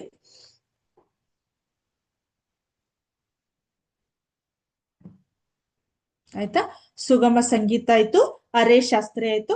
ಅದೇ ರೀತಿ ಬರ್ಕೊಂಡವ್ರು ಇದನ್ನ ನೆಕ್ಸ್ಟ್ ಮಾಡ್ಲಿಕ್ಕೆ ಟ್ರೈ ಮಾಡ್ರಿ. ಶಾಸ್ತ್ರೀಯ ಮತ್ತು ಜಾನಪದವನ್ನ ಬರೀಲಿಕ್ಕೆ ಟ್ರೈ ಮಾಡ್ರಿ. ಓಕೆ, ಸೊ ಇದನ್ನ ರಬ್ ಮಾಡ್ಬೋದ? ನಾನು ಥರ್ಡ್ ಒನ್ ಅನ್ನ ರಬ್ ಮಾಡ್ತೇನೆ. ಆಮೇಲೆ ನೀವು ಅರೆ ಶಾಸ್ತ್ರೀಯ ಅಲ್ಲೇ ಇದೆ, ಹೌದಾ? ಥರ್ಡ್ ಒನ್ ಏನಿದೆ? ಶಾಸ್ತ್ರೀಯ ಇದೆ. ಓಕೆ, ಶಾಸ್ತ್ರೀಯ ಶಾಸ್ತ್ರೀಯ ಎಷ್ಟಿದೆ? 10% ಇದೆ. ಸೊ 10 ಡಿವೈಡ್ 100 ಅಂತ ಇದೆ. ಸೊ ಇದನ್ನ ಏನ್ ಮಾಡ್ತೀವಿ? 1000. ಓಕೆ, 1000. ಓಕೆ, ಇಲ್ಲಿ 2 0 ಕ್ಯಾನ್ಸಲ್ ಆಯ್ತು. 10 ಎಷ್ಟಾಯ್ತು? 100 ಆಯ್ತು. ಓಕೆ, ನೆಕ್ಸ್ಟ್ 4th ಒನ್, ಜಾನಪದ. ಸಾರಿ, ಜಾನಪದ. ಜಾನಪದ, ಹೌದಾ? ಜಾನಪದ ಎಷ್ಟಿದೆ? 30% ಇದೆ. ಹೌದಾ? 30 divided by 100. Okay, into 1000. 30 divided by 100 into 1000 ಅಂತ ಇದೆ. ಹೌದಾ? ಇಲ್ಲಿ 10 ಹೋಯ್ತು, 20 ಹೋಯ್ತು. ಇನ್ನೆಷ್ಟು ಉಳಿತು? 30 300 ಅಂತ ಉಳಿತು. ಓಕೆ, ಅಂದ್ರ ಅವ್ರು ಏನ್ ಮಾಡ್ಬೇಕು ಹೇಳ್ರಿ? ಒಂದು 1000, ಅದೊಂದು ಕ್ಯಾಸೆಟ್ ಕಂಪನಿಯು ಎಷ್ಟು ಸಿಡಿಗಳನ್ನ, ಯಾವ್ಯಾವ ರೀತಿಯ ಎಷ್ಟು ಸಿಡಿಗಳನ್ನ ಅದು ಉತ್ಪಾದನೆ ಮಾಡ್ಬೇಕು ಅಂದ್ರ, ಸುಗಮ ಸಂಗೀತನ 400 ಸಿಡಿಗಳನ್ನ ಅದು ಪ್ರೊಡ್ಯೂಸ್ ಮಾಡ್ಬೇಕು. ಅರೆ ಶಾಸ್ತ್ರೀಯವನ್ನ 200, ಶಾಸ್ತ್ರೀಯವನ್ನ 100, ಜಾನಪದ ಇರುವನ್ನ 300. ಹೌದಾ? ಈಗ ನಾವೇನೋ ಮಾಡಿದ್ವಿ. ಹೌದಾ? ನಮಗೆ ಇದು ಲೆಕ್ಕ ಕರೆಕ್ಟ್ ಇದೆಯಲ್ಲ ಅಂತ ಒಂದ್ಸಲ ಚೆಕ್ ಮಾಡೋಣ. ಹೌದಾ? ಫಸ್ಟ್ 400. ಹೌದಾ? ಪ್ಲಸ್ 200 ಎಷ್ಟಾಯ್ತು? 600 ಆಯ್ತು. 600 ಪ್ಲಸ್ 100 ಎಷ್ಟಾಯ್ತು? 700 ಆಯ್ತು. 700 ಪ್ಲಸ್ 300 ಎಷ್ಟಾಯ್ತು? 1000 ಆಯ್ತು. ಅಂದ್ರೆ ನಾವ್ ಮಾಡಿದಂತ ಕ್ಯಾಸೆಟ್ ಕಂಪನಿ ಅವರಿಗೆ ನೀವೇ ಏನ್ ಮಾಡ್ಬಿಟ್ರಿ? ಈಗ ಲೆಕ್ಕ ಮಾಡಿ ಕೊಟ್ಬಿಟ್ರಿ. ಸರ ಇಷ್ಟಿಷ್ಟ ನೀವು ಕ್ಯಾಸೆಟ್ ಗಳನ್ನ ಬಿಡುಗಡೆ ಮಾಡಬಹುದು ಅಥವಾ ಅದನ್ನ ಉತ್ಪಾದನೆ ಮಾಡಬಹುದು ಅಂತ ಹೇಳಿ. ಹೌದಾ? ಇದೊಂದು ಸರ್ವೇದ ಪ್ರಕಾರ. ಅರ್ಥ ಆಯ್ತಾ? ಈಗ ನಿಮ್ಗೆ ಇದು ಕ್ಲಿಯರ್ ಆಗಿ ಅಂಡರ್ಸ್ಟ್ಯಾಂಡ್ ಆಯ್ತು ಅನ್ಕೋತೀನಿ ನಾನು. ಹೌದಾ?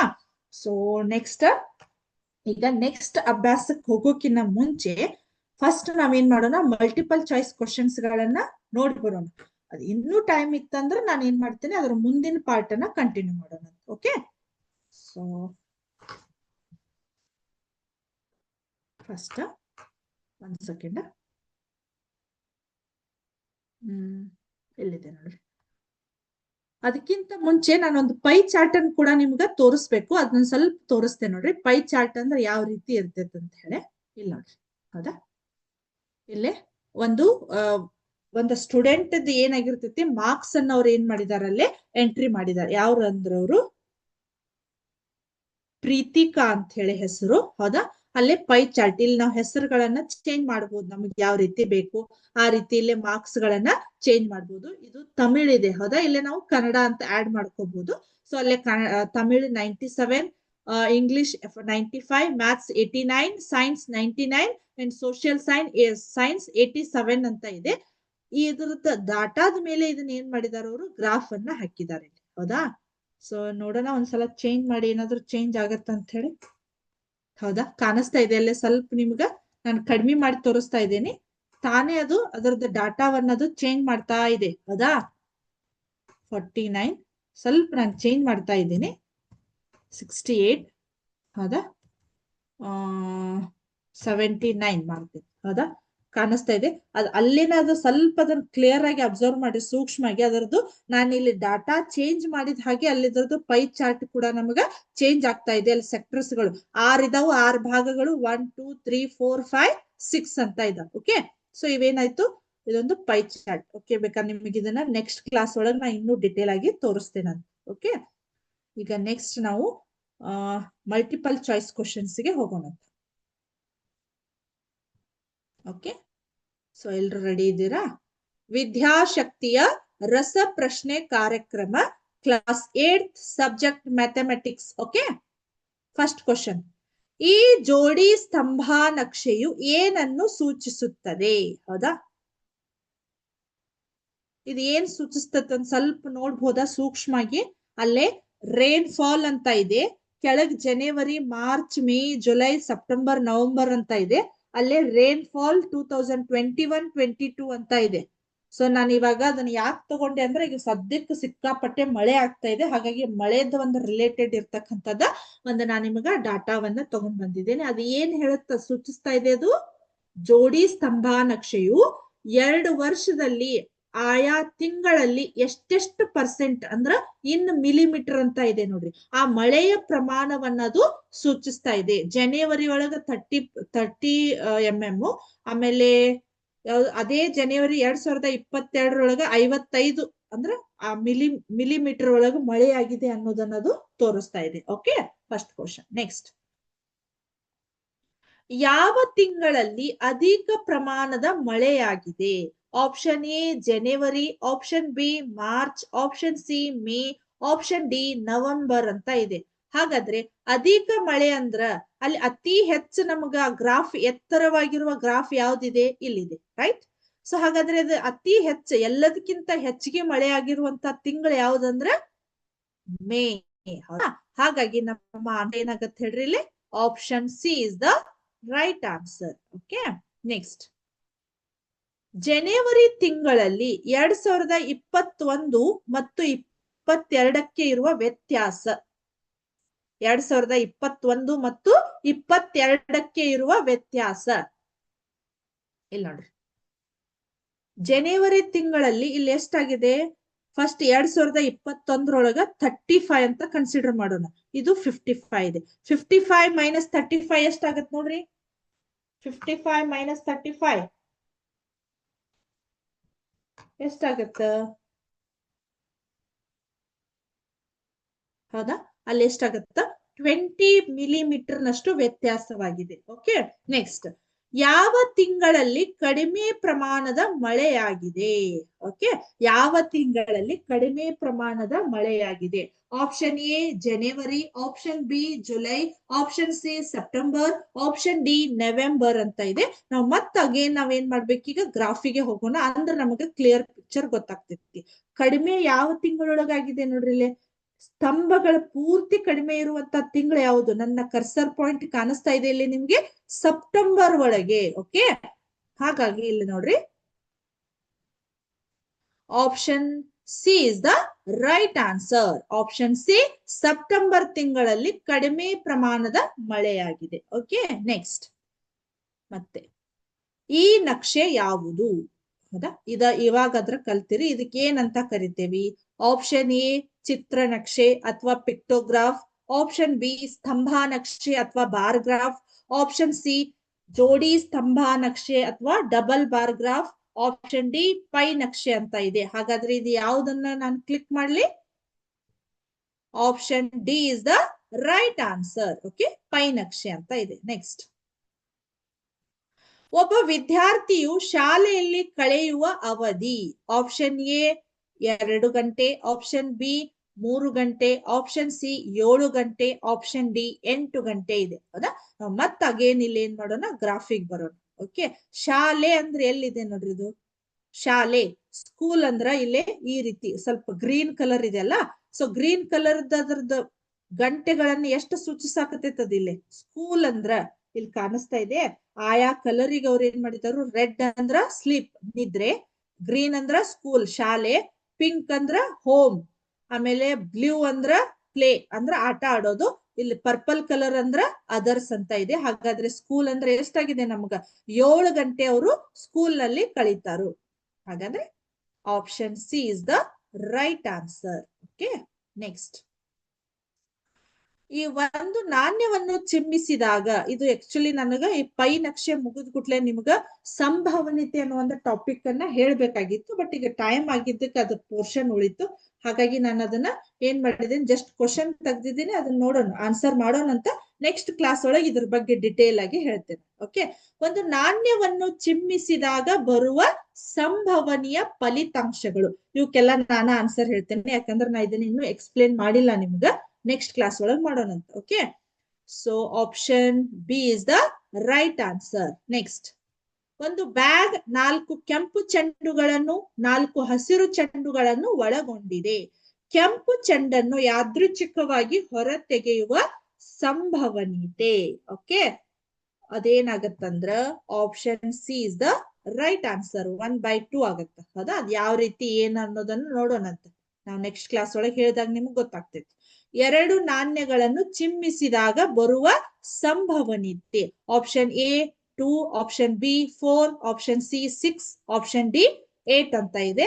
ಹಾಗಾಗಿ option B is the right answer. Okay, next. ಒಂದು ದಾಳವನ್ನು ಉರುಳಿಸಿದಾಗ ಸಮ ಸಂಖ್ಯೆ ಬರುವ ಸಂಭವನೀಯತೆ. Option A 1/4, option B 1/2, option C 3/4, option D 5/6 ಅಂತ ಇದೆ. ಹಾಗಾಗಿ ಇಲ್ಲಿ ಏನಾಗುತ್ತಾ 1/2 is the right answer for this question. Okay, ನಾ ಈ ಒಂದು 4 ಕ್ವಶನ್ಗೆ ನಾನೇ ಆನ್ಸರ್ ಮಾಡಿದೆ, ಯಾಕಂದ್ರೆ ನಾನು ಇನ್ನೂ ಅದನ್ನ ನಿಮ್ಗ ಟಾಪಿಕ್ ಅನ್ನ ಹೇಳಿಲ್ಲ, ಪೋರ್ಷನ್ ಹೇಳಿಲ್ಲ. ಅದನ್ನ ನೆಕ್ಸ್ಟ್ ಕ್ಲಾಸ್ ಒಳಗೆ ಹೇಳಿದಾಗ ನಿಮಗೆ ಉಕ್ಕೃತ, ಈಗ ದಾಳ ಅಂತ ಹೇಳ್ತಾ ಇದ್ದೀನಿ, ನಾಣ್ಯ ಅಂತ ಹೇಳ್ತಿದ್ರೆ ಇದ್ರ ಕ್ಲಿಯರ್ ಕಾನ್ಸೆಪ್ಟ್ ನಿಮ್ಗ ನೆಕ್ಸ್ಟ್ ಕ್ಲಾಸ್ ಒಳಗೆ ಗೊತ್ತಾಗ್ತೈತಿ. Okay, so this is our today session, that is ದತ್ತಾಂಶಗಳ ನಿರ್ವಹಣೆ ಅನ್ನೋ ಒಂದು ಟಾಪಿಕ್ ಅನ್ನ ಸತತ 1 ಗಂಟೆಗಳ ಕಾಲ ನೀವು ಏನಂತ ಶಾಂತ ಚಿತ್ತದಿಂದ ಲಕ್ಷ್ಯ ಕೊಟ್ಟು ಕೇಳ್ತಾ ಇರೋದಕ್ಕ ಫಸ್ಟ್ ನಿಮಗ ಮೊದಲಿಗೆ ಥ್ಯಾಂಕ್ಸ್ ಅನ್ನ ಹೇಳ್ತಾ, ಇಷ್ಟೊತ್ತವರೆಗೂ ಹೇಳಿರುವಂತ ಕಾನ್ಸೆಪ್ಟ್ ನಿಮಗ ಕ್ಲಿಯರ್ ಆಗಿ ಅಂಡರ್ಸ್ಟ್ಯಾಂಡ್ ಆಯ್ತು ಅಂತ ನಾನು ತಿಳ್ಕೊಂಡು ಇವತ್ತಿನ ಕ್ಲಾಸ್ ಅನ್ನ ಇಲ್ಲಿಗೆ ಮುಗಿಸ್ತಾ, ನೆಕ್ಸ್ಟ್ ಕ್ಲಾಸ್ ಒಳಗ ನೆಕ್ಸ್ಟ್ ಪ್ರೊಬ್ಯಾಬಿಲಿಟಿ ಅಂದ್ರೆ ಸಂಭವನೀಯತೆ ಅನ್ನೋ ಒಂದು ಭಾರಿ ಇಂಟ್ರೆಸ್ಟಿಂಗ್ ಟಾಪಿಕ್ ಐತಿ, ಯಾರು ಮಿಸ್ ಮಾಡ್ಕೋಬೇಡ್ರಿ. ಆ ಟಾಪಿಕ್ ಅನ್ನ ಇಂಟ್ರೆಸ್ಟ್ ಇಲ್ಲೇ ಕಲಿಯೋಣ ಅಂತ ಹೇಳಿ ಇವತ್ತಿನ ಕ್ಲಾಸ್ ಅನ್ನ ಇಲ್ಲಿಗೆ ಮುಗಿಸ್ತಾ ಇದ್ದೀನಿ. Thank you. ಜೈ ಹಿಂದ್, ಜೈ ಕರ್ನಾಟಕ ಮಾತೆ, ಜೈ Vidyashakti. Thank you once again. Thank you.